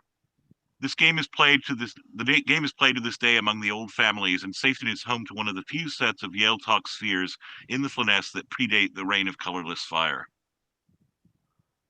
Oh, really? Okay. Wow. Predates it, huh? Yep. They nice. brought it with them.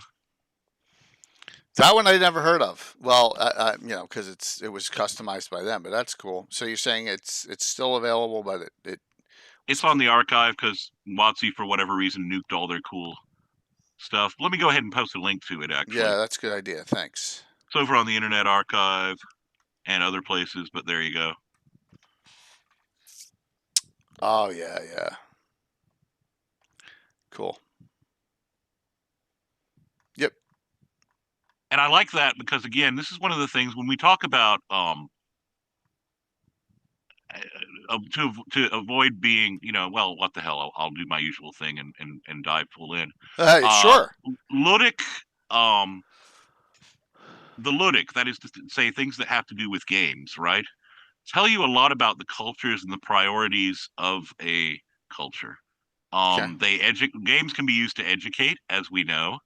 Games can be used to reinforce or reflect certain things. For example, combat between kings, or they can teach strategy and tactics, wargaming. And so it's interesting when you're thinking up games, what these games are doing. How do they function within the culture? And that's where, when we were talking, just when Gary mentioned, and I was like, damn it, yeah, I was going to mention that. The Rite of Battle fitness, right? Yep. Let's go there. Which is just a great idea. It's basically, testing your mettle in the hold of Stonefist. Mm-hmm.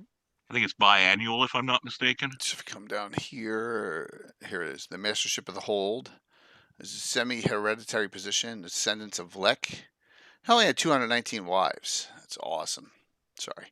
Biannual, Rite of Battle fitness. The winner may challenge the master, one of the adamant of the 3 towns, or lead a warband and become a chief.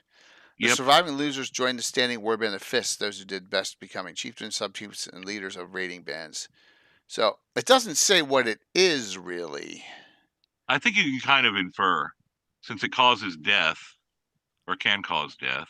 I guess they just punch each other to oblivion or do some other rage filled combat. Well, it says lead a warband, so. Well, it's probably some sort of ritual combat or something, or outright brawl or whatever. Yeah. I was thinking it was like Clan of the Cave Bear, where they go and they kill a monster or something. No. No. I think they're more direct. They need to test the metal against each other. I think. Okay. Yeah, that's my guess. I tell you what it reminds me of, and I mean this in the best possible way. Mm-hmm. When Star Trek: The Next Generation fleshed out the Klingons, and you had all these different types of ritualized combat to determine are you worthy of the name of so and so, or stuff like that. It's that kind of thing. It's a very kind of tribal. It works. Determining your position, if that makes sense, and proving that you're worthy of taking a shot. Taking a shot at the It's like I had at the number 1 position.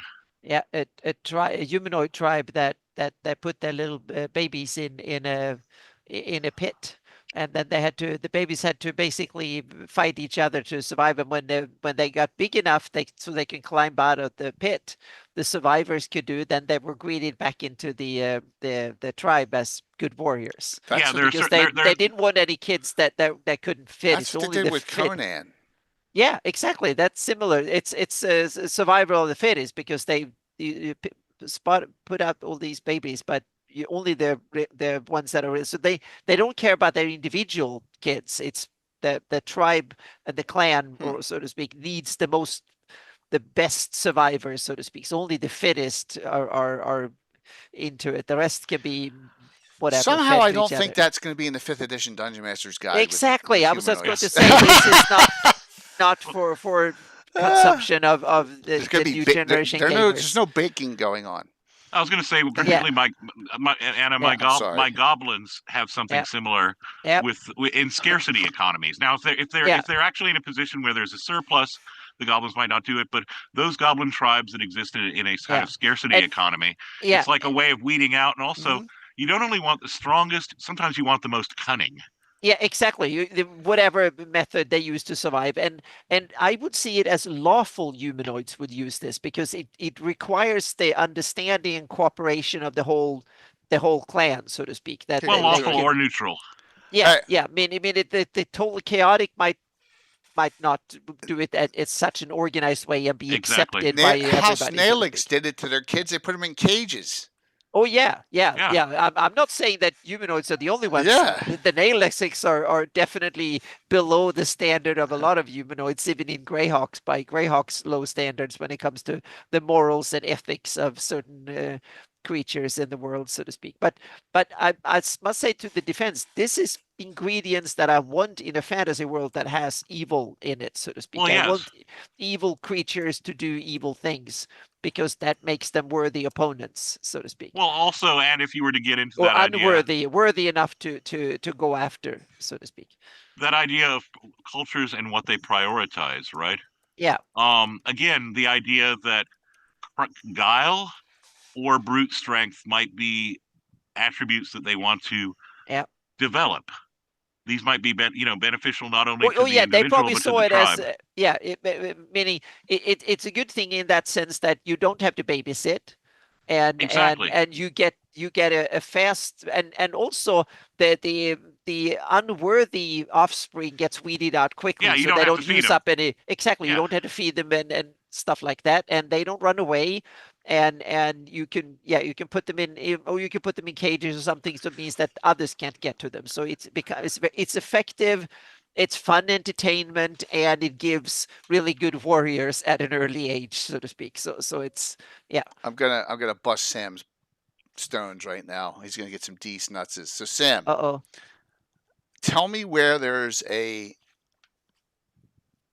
ski jump in Greyhawk for the modern pentathlon. A ski jump. Yeah, in the modern pentathlon, they do the ski jump. Okay, yeah. Right? So Sam put a triathlon, a modern pentathlon. I'm just busting the stones. Because, they do all sorts of crazy things, including ski jumping in that one, the modern pentathlon. Yeah. So, I'm just busting your stones, man. Then you can have another James Bond scenario when you do that. Oh, that was for your eyes only. And we'll be interested to see who's the Greyhawk equivalent of Eddie the Eagle. Oh my gosh, I remember that dude. He had the chin that stuck out and all. Oh my gosh. It was Great Britain's most awesome he was sportsman. Terrible. Yeah, he always crashed. Eagle. Oh my gosh, it's like the Jamaican bobsled team. Yeah. It made Olympic history, though. Everybody remembers who saw it. Remember who they changed the rules because of him. You had to be a certain ranking, or you couldn't get in. Exactly, so bad. Exactly. Because he was. They didn't want anybody, and also he stole the show. He became the most memorable of all the participants that year. The modern pentathlon. Maybe I'm thinking the Olympic winter pentathlon has ski jumping in it. So there's a winter version and a summer version. Yeah. I think so. Yeah. Okay. And Jay. Yeah. Speaking of raising your children, pull up the Scarlet Brotherhood. No. Okay. Kidding. Well, that solves that. Less, I'm kidding, man. Biathlon is skiing and shooting. Yes. Scarlet Brotherhood. Oh, my hands are burning. Wait a minute. I can't. It's not coming up. Scarlet Order is not coming up. Why is that? Oh, okay. I'm just I kidding. wonder why Scarlet Order isn't. Scarlet. I'm just being ass, everyone. Jay is exhausted tonight. I was up all night last night. So yeah. I'm feisty tonight. Yeah. All right, here you go. All right, what page? And I think it's page 8, if I'm not mistaken. Page 8. It's just busting. You know how much I don't dislike the Scarlet Brotherhood in my Greyhawk. But that's okay. This is good. Breeding? Under breeding? Is that where we want to be? No. Although I guess you could view that as a game. Parenting and training? Yes. Look at it mentions games that they. At the age of 4, children are separated by sex and divided in groups of 10, according to their aptitude. The play activities are organized to encourage the sort of skills that will be needed later for their careers. Perspective. Monks play sports that rely on extreme stamina. So they're playing tag, like that professional tag league. Hide and seek, puzzle toys, warriors play weapon sports, wizards solve logic puzzles, and priests debate. Very cool. Good catch. And I like that again because, again, if you think about the Scarlet Brotherhood and its hierarchy and its organization, it makes sense that they would train children. They would give children the games. What I was saying again about the ludic being both culturally reflective and educational. Yeah, it reflects the Scarlet Brotherhood's goals, if you will, and it reflects the Scarlet Brotherhood's culture, that you would divide these things. So that's a neat little thing that I thought about there as well. And should you ever play a Scarlet Brotherhood character, you can have them, remembering their childhood and how they managed to beat or get beaten by their playmates. I would do someone who fled them, maybe. Yeah, I mean, if you want to, either way, any way you want to play it. I mean, there's that one. You may remember there was that one adventure where the players were all. It was published online. It was an RPGA adventure where all the characters were Scarlet Brotherhood agents. And those adventure card things that Skip Williams did a bunch of them? No, okay. No, this was a RPGA adventure that was posted to the WotC site at one point. So, which one am I thinking? I know there's a ski jump in one of the pentathlons or one of those, man. I forget it. Like I said, I'm on fumes tonight, everyone. You gotta understand my brain is not functioning properly. So, well, that was cool, Les, definitely. I still don't get why the name change on that. Because it's Brotherhood instead of Sisterhood. Anna, why did they change the name of that in Dungeon Master's Guide? Someone doesn't like Brotherhoods. Nordic Combined is ski. There you go. Thank you, Sam. It's a Nordic Combined. Sorry. Yep. It's ski jumping across country and shooting with cross country too, isn't it? Shark Kingdom. Yeah. So there you go. Oh, you got Specialty Priest of Shares in the new group and the Bone Baddies for Saturday. Mm-hmm. That's gonna be fun. All right. I know it's a Forgotten Realms deity, but that's biathlon. Okay. All right. Thank you for that one, Les. Let me go. Sure. All right. So we got down. I got way too many things open. All right. So I loved gladiatorial combat, right? And yeah. But it's in use of play, it is so much more difficult to do than jousting. Jousting's easy, right? So but I love the setups and I love all the the great things that Bill's put together on terrain wise. It's so beautiful and all. Having our own arena, but it is not easy to do. It's just not. It's tedious, and the fights take way too long. But we did it one time. Hey, what's up there, Galgar? And if you remember, we had a cheater, Casey, cheated in it. So but that's all right. That was in the past. But that was that leads into the jousting, right? And that's where I guess I could say I'm an expert at this point, Les. What do you think? Well, yeah, you've run it enough. Yeah. So much so that I thought I had brought up something here. So much so that I'm going to give you a little how I do things here. And won't put the whole chart up. But so I'm going to we're going to do a standard 16. This is from a couple weeks ago from virtual.com. We're going to do a standard just bracket. I'm going to rank these characters based on stats, class, that goes, their modifiers, which all get calculated, the magical abilities, and it all comes into a matrix over here, and it's real easy. And then tactic positioning is the most important thing in jousting. So as you can see, here are the characters, and you might say, why is there a star next to Israel, Molly Hatchet, and Ozira? Anyone know?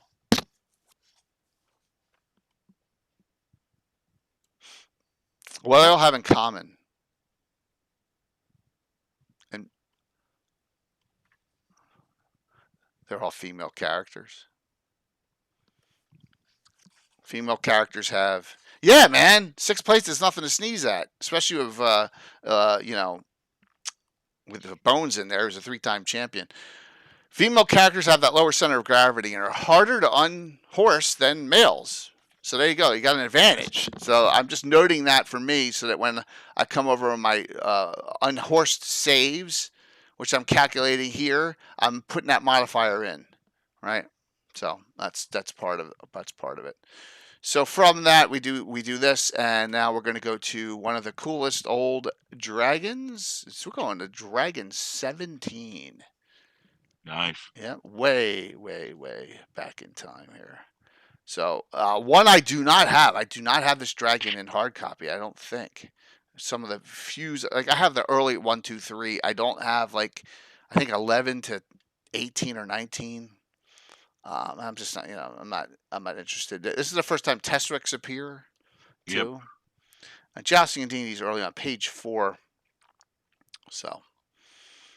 And the chart here is you'll realize is the chart I hand out to all of you. So I have this in a JPEG showing, and as you can see, the matrix is down here, and over here the joust results, which that's all different with the saves and all. I've changed that, but this is all the same over here. You set your attack position where you're hitting one of these, or the 8th spot, the helm, and then your defense, which way you're leaning as you're passing. And then you just roll the dice. We get a modifier cross-reference for both. Simple. And then whether you hit a catastrophic hit, a standard hit that can knock you, or a glancing blow, or a total miss. So it's Sparky, it'd be easy to adapt, man. It's basic. It's in chain. These are chainmail rules. So I think these may be in the original chainmail box set with some this is one of TSR's chainmail booklets. So it's in the original chainmail book. So but I used this, made some minor changes to it, and I think everyone looks forward to it every year, and we've done like 5, I think now, 5 years of it, and it's been very successful. And I wasn't going to do it this year. I was going to change it up, and then a couple of people asked me to, and I was like, okay, we'll change it up. And we had a whole bunch of new players this year, including we had a monk this year, which is really weird, but he actually won a fight, which is even weirder. So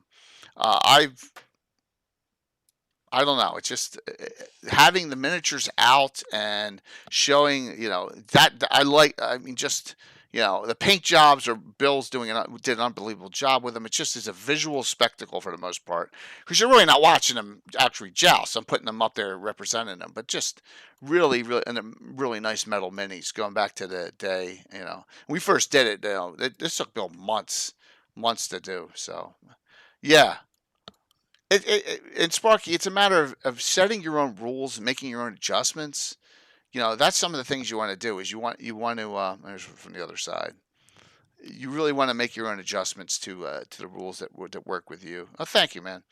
What do you see tomorrow night? I'll show them at the end of the stream. Just the water scenarios I got going on for tomorrow night and Saturday. But it's fun. Anyone have any questions about the joust? And I have open signups every year for it, virtual.com, so you can get in. I know there's a joust set up at GaryCon. I don't think it's a tournament. I don't know if they do it in tournament or not. I don't want to be tainted by someone else's, right? So I've never done it. Plus, how much time do I have free at GaryCon, right, Anna? I guess I have some. True. Oh, yeah, you have some. Yeah, but not just much. have to stream a bit less. Yep. Yeah, it's not. No. You don't want to sacrifice stream time. No, I don't want to This would sacrifice. be streaming. Yeah. Yeah, I don't want to sacrifice what my schedule is because it's busy enough. But yeah, so that's cool, and it's a lot of fun, and that's what we're all about here, having fun. Even my free time's taken, Rob. Yes, it is. With carousing on a Wednesday night or Thursday night or whatever night, yeah. I just can't stay up late this year. I can't do it like last year. I know Curtis and Brett are up till 4 o'clock in the morning talking to Ed Greenwood, but I just can't do it. Just and I can't. So, what are you gonna say, Les? I was gonna say, do you allow for a possibility of permanent or lingering damage? Yes. From joust. We had a kill. We had someone killed this time. But excellent. But the Order of Ulick is wise in its ways. I don't. So, what is the best item in the Dungeon Master's Guide that can get anyone out of any situation, even elves? And there's no resurrection raise dead save. It's automatic. I gave it away right there. 10-foot pole. That's funny. Oh. The Rod of Resurrection. Yeah. It's just use the charges, tap back. As long as you have a little piece. So they have one of those for emergencies. Now, they had to use a couple charges because we had a death this time, which was kind of funny, actually, right? Yeah. Death by pointy stick. Yeah, it was right there. I think it went right through the head. Did it go through the throat here? Anyone remember during the joust to go through the throat or to go through the forehead, the kill? But yeah, so it was the throats. Yeah, it was you, right, Sparky? Who you were playing? He got outright killed. Yeah, that's what I thought. Yeah, so it could happen if it was another place less, maybe. But we're there to. Oh yeah, I can see that. Yeah. I was thinking that with you were mentioning gladiatorial games, which I love running. Yeah. And I love the sheer chaos of it. I love to keep. That's a useful thing where you can at least you want miniatures or that you want at least something to give the players a sense of location and where they are relative to the other combatants. Yeah. But I was going to say this is again, and I know that this might prove controversial for some people, but the Dungeon Master's Guide for 5th edition actually has rules for lingering and permanent injury. Niggling injuries. They used to call that a blood bowl. Them. Yeah. And what I generally do is say that you're in a shady kind of thing, and there's going to be a pit fight or some kind of gladiatorial type game, but it isn't necessarily an open blood sport. Like it's not a sanctioned, everyone, 2 men enter, 1 man leaves kind of thing. But it's basically like you fight to whoever's left standing, right? It's subdual damage. You're not going to necessarily kill the other party. Now, that doesn't necessarily mean, if in some of these shadier locations, that people aren't going to try to permanently hurt you, right? So you enter the arena with the understanding that, they're going to fight you until you're unconscious, maybe. And that's when you realize that, the player character slowly realizes, oh, he's not going to kill me, but he wants me to have, like, a limp. To the pain. He wants me to be permanently marked. And that kind of raises the stakes considerably, from non-lethal combat to it's not lethal, but it will mess you up badly, or it has the potential to. Rob, that was fun. You're my boy, Blue. So that's a good point. So I don't know why this came to my head, Les, but one of the greatest bad movies of all time, The Blood of Heroes, right? Oh yeah. I mean I went right there. It's like semi post-apocalyptic / D&D style, right? Rutger Hauer's in it, you know, and Vincent D'Onofrio's in it too, which is so awesome. Yeah. And oh my gosh, yeah, because their quick gets all messed up. What's his name? Dog Boy gets messed up in the first fight. And quick. I mean, that'd be the other thing is, I would say, that's that movie. I swear, man, it just needs. Some better What's acting. No, I think it's great as is, man. I mean, how could you not have someone say, if you here you go, have someone say, I don't like, I've broken men in half, smashed their bones, left the ground behind me wet with their brains. blood. Yeah, wet with brains. There's nothing I wouldn't do to win, but I never hurt anybody for any reason other than sticking a dog's skull on a stake. Yeah, exactly. I mean, that's great. Yeah. Yeah, that's the All line right. that has to be crossed. Now that right? you quoted, who quoted that? What's his name? Oh shit! Is it I want to say Gonzo or something. You're right. Like it's that. Gonzo. Yeah. I watched that movie way too many times back when it came out in late 80s. It's late 80s, early 90s, right? Yeah, it's late 80s, right? Be nice to her. Yeah. Be nice for the raw direction to make you 10 years younger, making it pink. Yeah. Well, that's a good idea, too. I mean, they do it. There are other things that do that, too, you know? Besides potions of longevity, you got elixir of youth, which there's no chance for bounce back, but it's only 2 to 5 years. You always hurt the ones you love. Well, Tim, that's you. You always hurt the ones. Yeah, always. Look at all the hurt you put on all your players all the time. Right, Anna? It's been on and off. So for Tim. Our love group made a tourney for Blood Heroes. No way! You broke a bone playing LARPing? Oh my gosh. Yipes. Tim insulted your character's manhood. Yeah, well, you're welcome. Oh my gosh.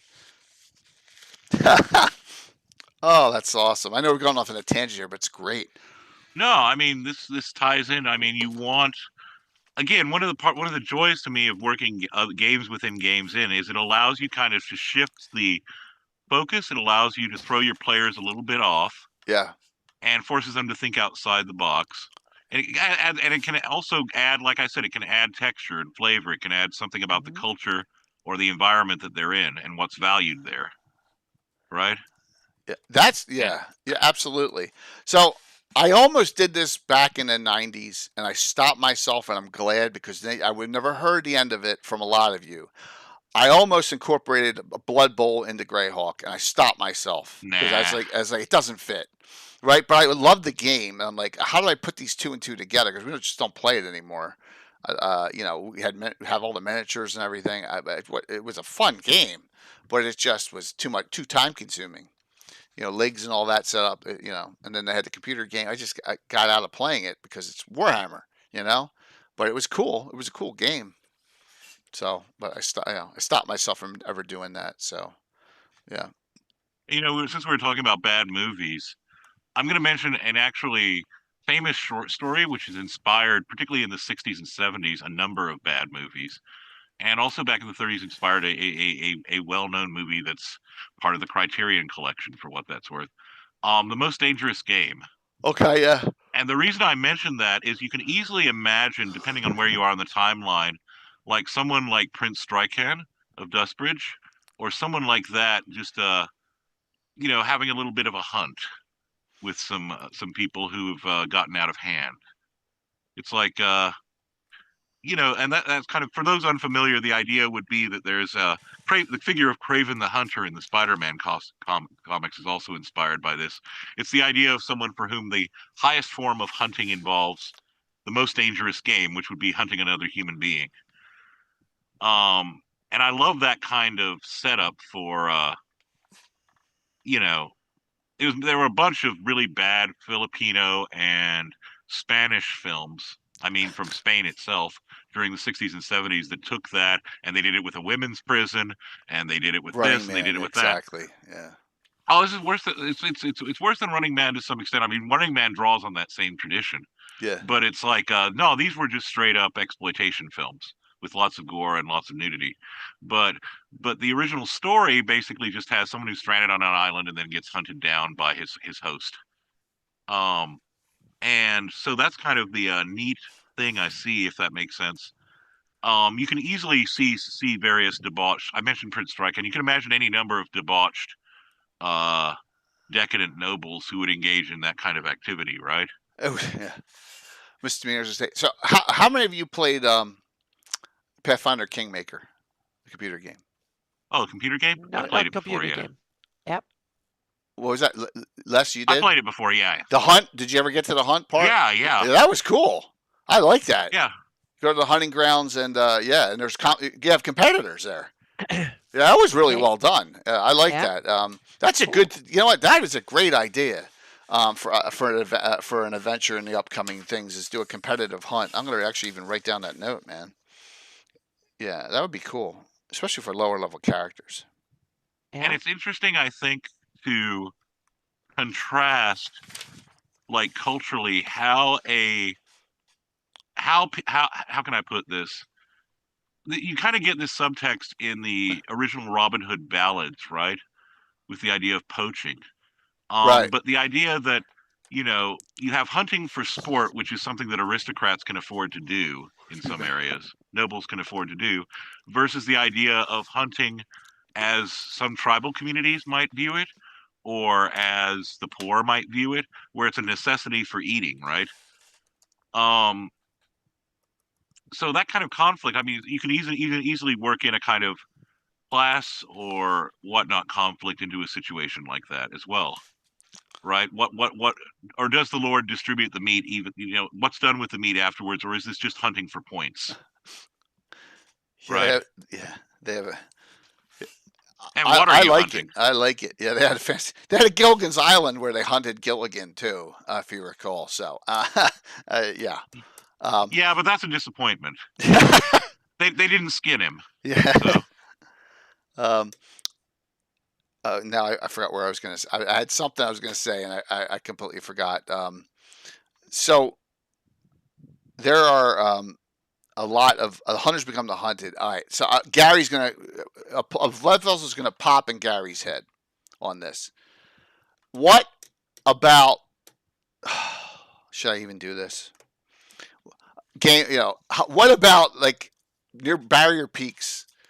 Something off the spaceship goes out and starts hunting things for sport.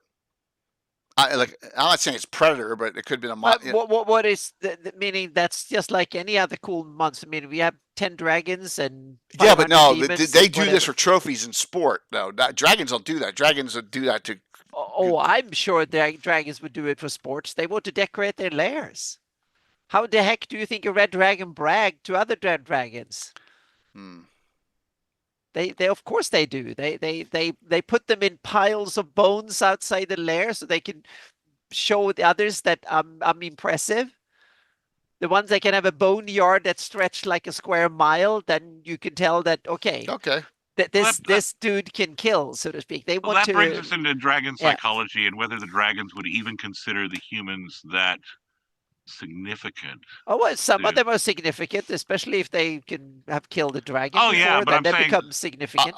See, there's a difference between Beowulf and his cousin Fred, right? Well, the bones might smell similar, so you can get away with it. The red dragons and the evil dragons, they cheat, so no worries. I just got an idea. So it's simple. I mean, you can turn in anything, like Gallagher says. One of the robots from the ship can escape. Yeah. How about this? A hunter killer robot. A berserk clay golem gets out and is ravaging about the countryside too. Sure. Or an iron golem. And you just had the local erythral cult can provide you with 10 of these. Well, if there's a local erythral cult, you're in big trouble. Exactly. That's what I was going to say. If you want to scare the bejesus out of the neighborhood, just invent something like that. Or they could be you have from even the Undying, you have the shrouded sickle or the shriveling sickle or whatever it's called. Cult of the Shriveling Sickle. Yeah, exactly. I mean, come on. You have the Neurolites in up in the. Hang on a second here. What's the city? Don't forget, in terms of arena fights, I was going to say, I believe in the Spine Castle thing. In the Spine Castle adventure and whatnot, it introduced the blood golems of Hextor, which I think they were originally at some point planning to unleash in the arena. Yeah, exactly, perfect. Weird miniature that they came out with. It's just I love that miniature. Yeah, it looks like a thin. It's weird though. A thin automaton and just it's just how about a clay golem that is insane but possessed by a ghost? I like that too, Tim. That'd be cool too because see, Tim's thinking like I am. Clay golems. What's the worst? Not you, Tim. What's so bad about getting hit by a clay golem in first edition? Isn't it? No one knows. Isn't there an adherence thing? It's not healable. Yeah. Except by is it 16th or 18th level cleric? You have to be can't heal. Your damage cannot be healed. Yeah, so that's why he went there with the clay golem. Yeah. So 16th. Okay, it's a 16th level cleric. Nice. Yeah. How many 16th level clerics are running around your world? So yeah. Bill had a character in an adventure that the clay golem was in, and critical hit tripled on him. That's 9 to 90 points of damage. So his character, it did like 62, and he was down like 30 hit points because it was a paladin for the entire adventure because he couldn't get it healed, during the adventure. So yeah, that was awesome. They'll help life, yeah. Not since the purge. Well, yeah, that's not. No purges here. No living Greyhawk purges. Everyone dies in living Greyhawk. We all know that. So.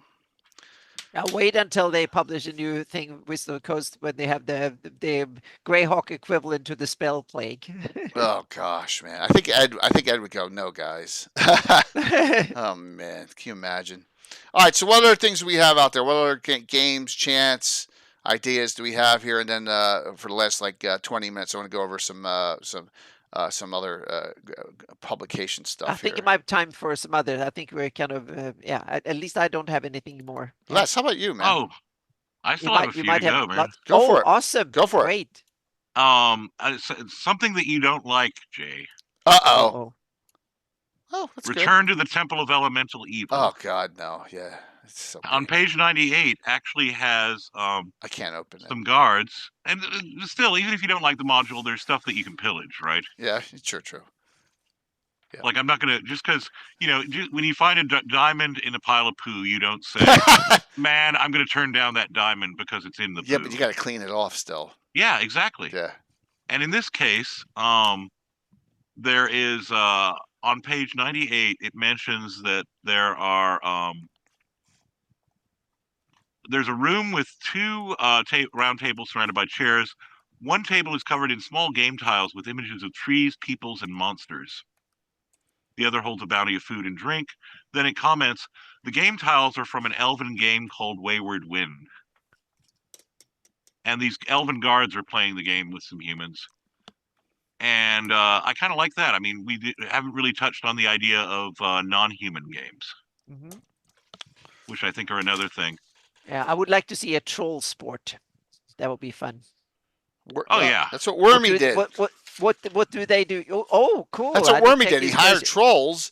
Yeah. He just couldn't use fire acid, and because they would all regenerate all the stuff. Yeah, that's why. I could see troll rugby or something like that. Would be fun. Yeah. And similarly, I'd mention the article that was in the Living Greyhawk Journal about the Rene. If you go through there, it has several Rene sports. Yeah. Perfect. What kind of sports, Les? It has several Rene sports in that article in Living Greyhawk Journal about. Oh, okay. Did not know that. Yeah, it has it mentions I think it's called Faithe or Falthe, which is like tumbling on deck. And you have also boxing and several other kind of similar games that you imagine that a river-bound folk would have. So I think that's kind of cool too, giving each everybody having their own kind of style of game. Yeah, that I did not know. Rene need to be developed more, right? I mean, it's obvious that. Yeah. There's also I think it's let me double check this right quick from my. There's also Living Greyhawk. That same Living Greyhawk Journal has Turus, which is a Rene dice game. Okay. So, and that'd be kind of interesting, I kind of like the idea of the Rene going, oh, so you're good with dice, blah, blah, blah. And the players wind up I really playing a dice game they're unfamiliar with. Once again, I'm going to kiss Eric Mona's behind and his crew. I really like the Rene interaction in expeditions. Especially when there's the love triangle that can develop in that was really hysterical. and I happened to build one of Bill's characters in that. That was fun. Him. The Rene, wife of one of the really high level Renes, who's you don't want to mess around with, because most of them, a lot of them are tied into IUs, right? It was the liberal 90s. It was culturally around back then. Yeah. Yeah. So, well, it was just 2008, right? There's expeditions. Yeah. But the liberal 90s stretched all the way up to 2010-ish, So, something like that. And then disappeared. that was a good one. With that, but I didn't know that they had games set for the Rennie. That's good. Who wrote that They one? at least mentioned them. I can't remember off the top of my head who did the Rene article. Excellent. But also, I'd point out, if you go back and if you want to go to the south, I mean, I believe that there were in some of the adventures later in Paizo's history, they did stuff for the Ulman and for the like around the Shackled City area. Right. Mm-hmm. There were games mentioned throughout there as well. So, well, really? In that adventure path, huh? Yeah. Oh. There was. Let me think. What was that? What was that one game called? Gem Snatcher, I think. Okay, Treasure Hunt. Treasure Hunt isn't an adventure, by the way, right? Is that N2? Yeah, Gem Snatcher. Gem Snatcher is the dice game, I think. So we played. We had a competitive thieving game once.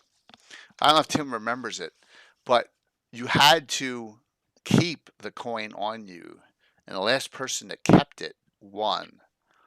Right? So everyone was trying to. It was like a brooch or something, and all the thieves during the entire festival were just trying to steal it off each other, and you had to figure out where am I going to do, right? So yes, you remember who won that, Tim, and how? So yeah, remember that? That was fun. I did that up, and yep, we were trying to. Yes, yeah, that's it. A coin. Ticking time Bob. Hey, that's a great name. So welcome. We are the GREYHAWK place to go. Thank you for the follow. Appreciate it. I've been almost going on 45 years now, and we got a lot of discussions of GREYHAWK every week here, Wednesday nights and Sunday nights, with RPGs going on, all sorts of special events, and Ed Greenwood coming on this Sunday night too. For every couple of months, he does a show on our Gavin Talk show. Thank you very much for coming on. Yeah, it was actually Hawk, Gazumba's best friend Hawk, won because he, at the end, everyone was stealing for each other, and he's like, screw this. And I think he had oral of etherealness.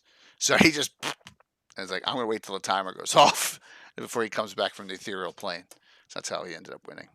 Yeah. I was going to say Tim and Orion Noir, totally, actually, wizarding escape rooms are a fantastic thing. One of the things that I have had my players do, and once in a while I'll do a solo thing with some of my players, right? And one of the things I like doing is, okay, so you're training, and there is basically an escape room, right? The wizard is in there. He has to use his cunning to figure out what spells are in place, how to defuse the things, and how to get out of the room. And it's timed. That's so good it basically becomes, you're not, because let's face it, you as a wizard, okay, you know these spells, etc. But if you're going to be a wizard who's out in the field, so to speak, if you're going to be a wizard who's actually doing things, your master might want to go ahead and test you to see how sharp you really are, if that makes sense. Before you go out and get yourself killed, here's a situation where you won't get killed, but you may get a little bit messed up, and you're certainly going to be humiliated. Can you beat it? That's a great lesson. So we're gonna play a little trivia game with Tim here. Watch this, Tim. If I'm doing this, what is my impenetrable getting out of escape room am I putting around a mage? Let's see if he answers this question. Because yes, come on. What am I gonna do to a mage? One spell. Would you panic every time I use it on you?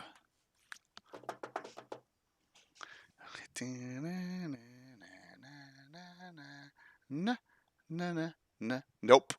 Come on, man. You don't remember when the slavers in Highport put you in this inside with them, and you're like, oh my god, I gotta get out, and you had to use it. Yes, force cage. Force cage is like a prison of zagging. Mm-hmm. If you're inside it, there's bars. You can't. People can like shoot into it, and you can't get out, man. So he burned a limited wish spell to get the heck out of it. Right? Yeah. So some fun things. See, we had all sorts. It's just the memories back then. No, force cages. Look up the spell in Hunter Takana. Yep. You do not like that. I know. You do not like that at all. Well, this is a fun topic. Thoughts? Last Anna? Oh, there was way more. I put so many notes in here. That's awesome. Yeah. There's just so you know, I kind of lifted this idea from the opening of Clive Barker's Damnation game, but some of my goblins have a shell game that they play. Oh, cool. But instead of it being a coin or being whatever under, it's a severed head. It's a severed head underneath one of the best buckets. Do you want me to quote Spies Like Us again? Oh no! If you let me go, you can have my friend's head to play and use for polo. Yeah. Oh, but that'd be something else to think about. I mean, I kind of like the idea that they have their own morbid games and their own sense of humor, if you will, in quotation marks. That's so funny. Oh my gosh, that's all right. Real quick here, we got a lot more people on. So, if you're going to GaryCon, you get your buttons ready down the road, right? So I'm just going to show these real quick because now I can. Thursday, the glorious wedding day. Here the long-awaited day of marriage of Elazir of House Reston to Emerson Winchester IV. Of course, nice things never go as planned. With Fritz Winchester around, there you go. So we'll have Coco, we'll have Curtis, and we'll have Bird playing in this one. Join well-known characters in the review campaign setting for a fun and challenging day of celebration, levels 8 to 9. That's special guest appearance by Galactus, right? You never know who will show up on that too. So that's got 4 open signups. That is Thursday at 9, Friday at 9. Riches Beyond Comprehension. The renowned Slav Squat Squad out of Altamir is approached by their friend Venarium Vord. Yes, it's back. And that's Eric Mona, who claims to have acquired a treasure map to riches left for the taking. Join Eric Mona, Bones, Myriad, Coco Bunny, and Korg the Mighty. First time at GaryCon for a fun and challenging session, level 7 to 8. There you go on that one. That is Friday, and then Saturday at 9, the Deadly Challenge. Uh-oh. The GREYHAWK mage Ravalantar and his companions, 2-drink minimum, have made a name for themselves in Altamir in a very short period of time. Apparently, not everyone is pleased with their rise in notoriety. Join Ed Greenwood, Tony Winslow Brill. I hope Tony's there now. Jeremy, Eric Mengi, and Darling's going to join that group. She's going to play Rosie for a fun and challenging mission. You want to be level 7 to 9. There you go. Her name is Mud. And then we got Paige before that. And then we got Legends of the Lord, GREYHAWK and George. Magicians Change, GREYHAWK and George. It's myself, Anna, Roger Moore, GREYHAWK Mike this year. For that one, that's Saturday. That's Thursday at 2. This is all CDT. And then with Ed, Anna, myself, and Red, Connecting Worlds. Join Ed Green, Adam Meyer, and me for a presentation and discussion about delving into connecting portals, crossover characters and organizations, a way to incorporate. I should say not IA. I can fix that right now. A crossover into your campaign. So there you go. Hopefully I can save this now. Done. Fix it. Yep. Okay. There you go. So that's what's coming up for. Awesome. That. Let's go to this, because has anyone looked at this yet? This is pay what you want on Dungeon Masters Guild. So if you want to take it for free, you can, or you can give a nominal amount of money to Stuart Kerrigan and Paul Luby. All right, and it's the Fiend Sage of Relastra. So is this come from lore? Or is this created from anyone know? Come from Paul and Stuart's minds? Is Les, is this a lore creature? No, he's a lore creature, man. Okay. Fiend Sage has been around since 2nd edition. Okay.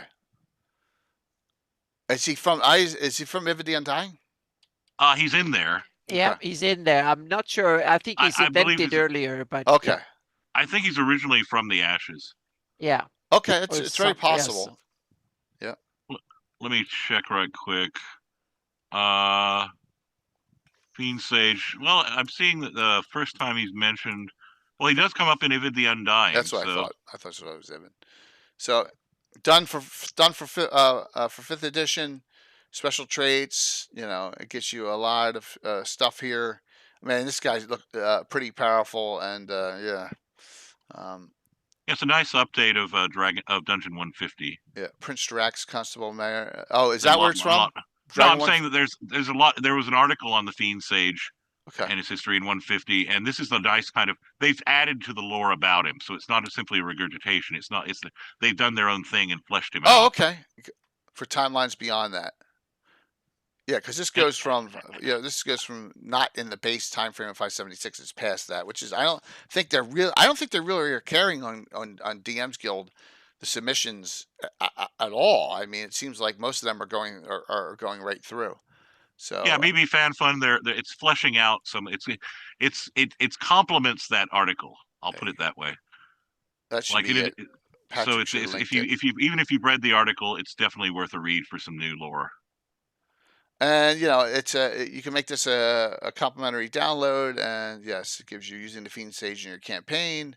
There's a lot of material being published. I've got to say that one of the things I like about what Stu is doing, and what he did with the Knights of Doom as well, is taking these things that are canonical and that have had stuff written about them, but adding to them. So it's not simply a translation into 5th edition. It adds to some further depth to these figures. Well, there's 2 pages added to this. Yeah. Right here now, and they're going to add a couple more if it goes to silver and it goes to gold. That's what he said. The Fiend Knight of Nemesis Crossing. So if you already downloaded it, you can go back in and re-download it because you own it. So and re-download the update. Yeah, it should tell you there's an updated version. Yep. When you log in. So this is the War-Torn Bladelands of Medesia. So this is the Knight of the Crossing, the Fiend Knight of Nemesis Crossing. So I don't know if this is taken from original Ivid the Undying and added on, or if it's brand new. I don't know because I don't use that side of the map, unfortunately. Yeah, I'm not sure all the details, but the Bladelands is a place that exists in earlier lore. So okay. So they might. I'm sure they fleshed it out significantly. You got a map here. That, yeah. BB Fan Fun. The great thing about figures like that, though, with the Fiend Sage, I actually had in a one shot that I ran for a Halloween thing. The players were recruited to recover an item in Spine Castle. They didn't realize that their boss, the person who had, well, I won't say he hired them. He kind of coerced them or forced them into working for him, but the one in the one shot, it turned out their boss was an Arcanoloth named Anathalion, who actually was trying to get something on behalf of the Fiend Sage. He was going to trade it to the Fiend Sage in exchange for something else. So if you see what I mean, you can just use the Fiend Sage as almost a background or an unseen character. The players hated it when they found out that their patron was actually an Arcanoloth and that they were being taken for a ride. But hey, that's the price of doing business in Spine Castle. So, in addition to a standard giveaway reprint, Stuart gave me another one to give. So we have another. If you haven't gotten this yet, now's your chance on a win. So it's $1.99, but still getting it free is kind of cool. So we'll be giving that away tonight too. So you can take a look at it. So there we go. Just wanted to do that for some announcements that are going on. There's a lot of cool stuff going on. We're keeping busy. What would something you would be translated and upload? What would be something you would like translated and uploaded on DM's Guild? Man, I'm going to be completely honest with you. Something that I have always loved since Gygax introduced them to GREYHAWK in the Monster Manual 2. And I would love to see more developed. There hasn't really been a lot of development since Carl Sargent's time. Would be the Swan May. I love Swan Mays. And also, by the way, speaking of Carl Sargent, also the Werebears and their community, just Beltran or whatever, just outside of, just in the Gnarly. Both of those, I think, have great opportunity. Ranger Knights in the Gnarly too could be done. Yeah, I mean, basically, a lot of the stuff with the Gnarly, I think, would be great. Yeah. And I'm just partial to the Swan May because, I think as a kid, reading about her, I kind of had a crush on the Swan May in Paul Anderson. So one of Paul Anderson's novels. So yeah, it was like, oh my god, it's a Swan May. That's So cool. yeah, and there's such cool figures from mythology and folklore. Oh, absolutely. So yeah, that would be my choice. It sounds like an odd one, but there you go. I went for something not evil and monstrous, which probably is a surprise. Yeah. Well, But I'd go with the monster manual. Flumph. What about the Flumph? Yeah. No. Oh, I'm just kidding. everyone. But Flumph is interesting. So I like the Flumph, man. Yeah, I realized that I need to study the Flumph. I'm trying to more. quit. Yeah. Sorry, I'm just. You trying to quit Flumph? Yeah, Flumping. Yeah, exactly. Yeah. I'm trying to quit there. So, Les, what's going on with you, man? Oh man, entirely too much. As per usual. I've got some hush hush things that I'm doing, and I've got additionally my campaign is now entering the current campaign. The current Spine Castle thing is reaching its conclusion, which is going to be fun and frightening for the players. And who lives, who dies, what happens to the city, and what happens with the politics involving Neural, Radek, the North Kingdom, Alyssa. What's going to happen to all this? Well, my players' actions will determine it over the course of about 4 to 5 sessions. And, it could be a radical change to the map, depending on what happens. Nice. Beyond that, trying to take care of myself, trying to be a little healthier and calm down and unplug a little, take some time for me. That's always a good thing, man. And also working on a few articles as well, doing some writing for that. We got an update on the Underdark? Do you know? I do know that I am looking at I'm going to be looking at a copy of my contribution to see to make sure it's 100%. So it should be in its final stages, I think. Cool. But that's Gary's baby. I'm just understood. Gary was on Sunday night when the Ink Mage came on and said he wanted to do Men's of Barons, and I'm like, no, please no. I don't want 12 Druids running around. I want D3, man. D3 or Night Below. Melton's got it all worked out, and there's this huge, great Visions 4 Underdark coming out. You got all these references, so I just want to get it to him. Yeah, just to matter of fact, just to tease it a little. My particular article touches on the Underdark, and it also touches on the Sus Forest. Nice. And it has to do with there was an ecology of the Ettercaps published in Dragon Magazine a while back, but there was some stuff that didn't quite sync. And why do Ettercaps look different across different editions and stuff? And my article kind of looks at one of the alleged origins of the Ettercaps. There may be the involvement of some familiar villains, and it may also it's basically a kind of creation story about the origins of the Ettercaps, and a cautionary tale about druids who have way too much faith in their own abilities. So I'll leave it at that. Mm-hmm. Cool. Well, I appreciate you coming on, man. It's a great topic you came up with. Hey, thank you. I'm glad you enjoyed it, and I hope everyone had a blast going over some of these obscure and we didn't even really touch on some of the stuff that happens in the arena in GREYHAWK throughout, because there have been all kinds of things, those marches, and you have different fights, and you have the championship and everything else. The drive-throughs filled with stuff of all 5 editions, not GM's Guild. GM's Guild's only 5th edition. So definitely have a look at some of the Paizo Hawk era stuff, like around the time of Age of Worms and Expedition, and look at Expedition to absolutely. GREYHAWK. Look at all those, and you'll find some really cool stuff that happens in GREYHAWK's arena. And all the way back to 2nd edition as well. GREYHAWK's arena is cool, man. And there's that arena whole combat thing set up with all the other adventure groups in there that I know that Josh Pop ran during one. It was either during the fundraiser or during a virtual GrowlCon. He ran it with a group of with the Slavs, I believe, and it was cool. So excellent, man. Thanks. Really appreciate it, Les. That was fun. Not a problem. Glad to be here. Thanks for having me. My pleasure. Yeah, Anna. it was great. Thank you. So apart from also working on a couple of real life and some hush hush that I can't talk about, that has affected me the last few days. But the GIS map is coming together really, really well. So it's in the final export stage. and I'm a perfectionist, but there will be imperfections and I will keep them and note them. So there will be a revision of it afterwards, but I need to see how everything works and stuff. So it's coming together. So it will definitely be out. The goal was before Christmas, and it will definitely be out for Christmas.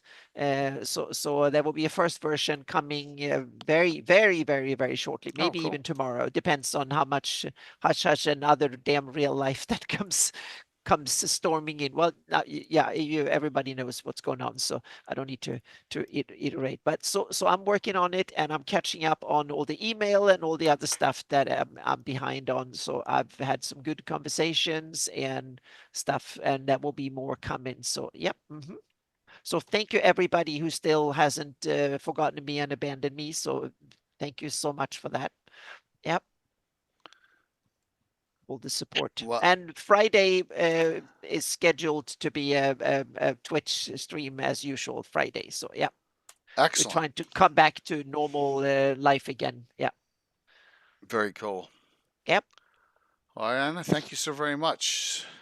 Appreciate it. So, let me go here. All right. I got my mats from P-Works from Italy.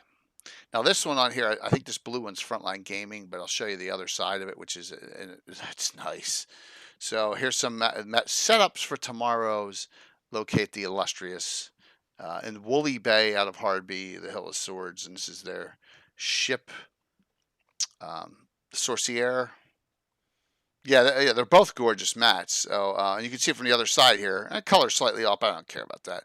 But yeah, I could not find a long, 6-foot long shoreline, and I was like, oh my god, they have one here, because all the other companies, Deep Cut and all the others, only had it on the side. I was Very like, nice. Perfect. Well, you have to introduce the old Gygaxian sand table. You just go out and get some sand and throw it on the half of the table. No, okay. No, okay. yeah, it was just an idea. Yeah, it was just an idea. Sand's messy, and my wife. I know it's messy. Yeah.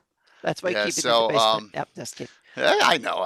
It's just so yeah. There it is. From I got the moving. I got the windmill up there, but so there you go. So we are. It's a one-shotter because there's the Eagles game next Thursday, and none of my guys want to play, so we're probably gonna be off next Thursday. But yeah, ruins and all. It'll be a fun adventure. It's tomorrow night, right? Tomorrow night. Locate the Illustrious. Out of Hardby. It'll be a good one, and then I'll have another water-based one called the Hideout, and that's Saturday. I should have this set up here, and that is a GREYHAWK All-Star event. Man, we got Coco, Timothy, Pufftastic, Dessa, Korg, and Heather Hex /Violence all in on this one. I just finished up Puff's new character. Her name is Amethyst. And she's a priestess of Charis, so it's crazy. I mean, they're priestesses of debauchery almost. It's gonna be fit right in with this group, but that'll be on Saturday, and that's from 1 to 5. Shocking, Jay. Hey, she chose it, not me. What am I gonna do? And then Sunday night we got Ed Greenwood back for Heroes and Heroines of GREYHAWK in the Realms. That'd be a fun one. Yeah. Nice. Yeah. So all good, and that will be that'll end up this week. So next week will be. I'll probably stream Wednesday, Saturday, Sunday next week, and then that'll be it for until I recover from my surgery. I don't know how long it'll be, so it may be from that point on the 18th, it may be till after Thanksgiving I'll be out. So just with the personal bad stuff going on. So, but we'll get there when we get there. All right, let's do the giveaways and then find someone to read into. Look at that, it's 9 o'clock. It's 9:01, so we hit the nail on the head here. Last call, exclamation point drawing. All right, you must tell me if you want a D&D reprint or you want the download the Doom Knights. Thank you all for all the support tonight. Guess what I'm doing after this? Crashing. Sleeping? Yeah, I got work tomorrow. Same. Yeah. Here we go. First winner, Captain Mymorph. Grats. You tell me what you want. Do you want a D&D reprint, or do you want that? I have the code already, so If you don't, I have the Glossography, the GREYHAWK Adventure Begins, the Treasures, Marklands, Scarlet Brotherhood. You saw that. Just let me know there, MyMorph. He's always on. He's on. It just let's go to the second person, and they will. If they claim earlier, then MyMorph will get the second pick. Dennis, 491 Phantom, you're up, man. Congrats. He's definitely on, but so maybe lurking, which is fine. You know that I don't mind it. So I'll let whoever reaches out to me first will get first pick, and then the other one will get second pick. MyMorph, you got it. You want a reprint? Got it. Okay. So do you both have that? You got the PDF. All right. I'll give you both reprints. I'll hold the PDF for another time. It's simple. It's not a problem. We'll both give you a reprint. I can live with that. Not a big deal. All right. I'll hold on to it. And I'll give it away on Sunday night. No biggie. All right. Very cool. Anna, Les, thanks. Oh, thank you. And thank you, Les. Yeah, you want me to redraw yours? You sure? You sure you want me to redraw it? All right, so MyMorph's got a reprint, and then let's see. The winner, if you gotta want the Doom Knight download. So next winner is Kurt. There you go. Kurt probably doesn't have it yet. Kurt, you're in. You got it. Cool. Good deal for good deal. Thank you. Thanks, man. That was nice. All right. I'll remember that too. Thank you.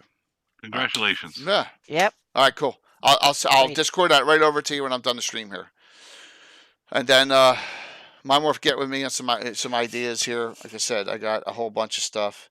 I still have a Scarlet Brotherhood, and I think they stopped reprinting those. So that may be the way to go. I just had it out too. I don't know where I put it, because remember I was like, oh yeah. I know I have one here. All right. Yep, there it is. Okay.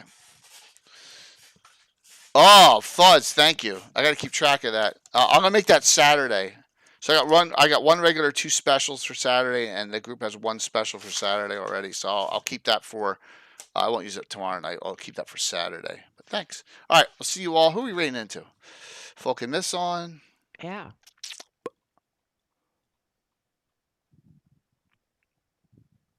So I'm gonna go off the path here. I'm gonna rate into Heather via, because she rated into me on Tuesday night. And so I'm gonna re-rate. I'm gonna return the favor. It's only fair that I do that. Oh my gosh, my laptop's unplugged. It's about to shut off. Duh. Yeah, because it says battery. So give me a sec here. I must have pulled it out of its socket. Oh, good. It went off. Yep. Great.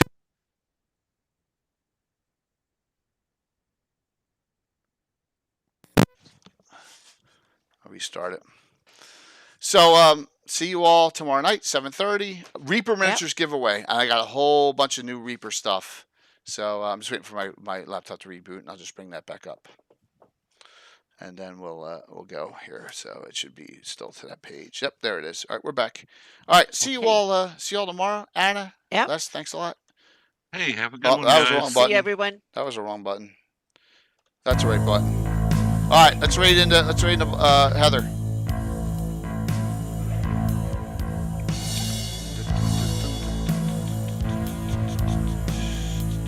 Thank you. We're approaching 12,000 followers. Really appreciate it.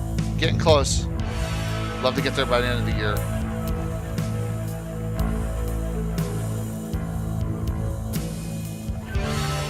She's playing Monster Hunter.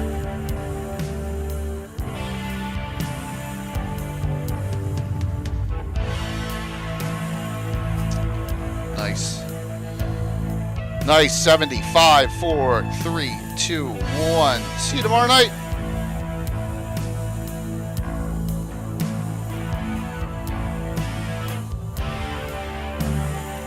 Make sure my sound's up.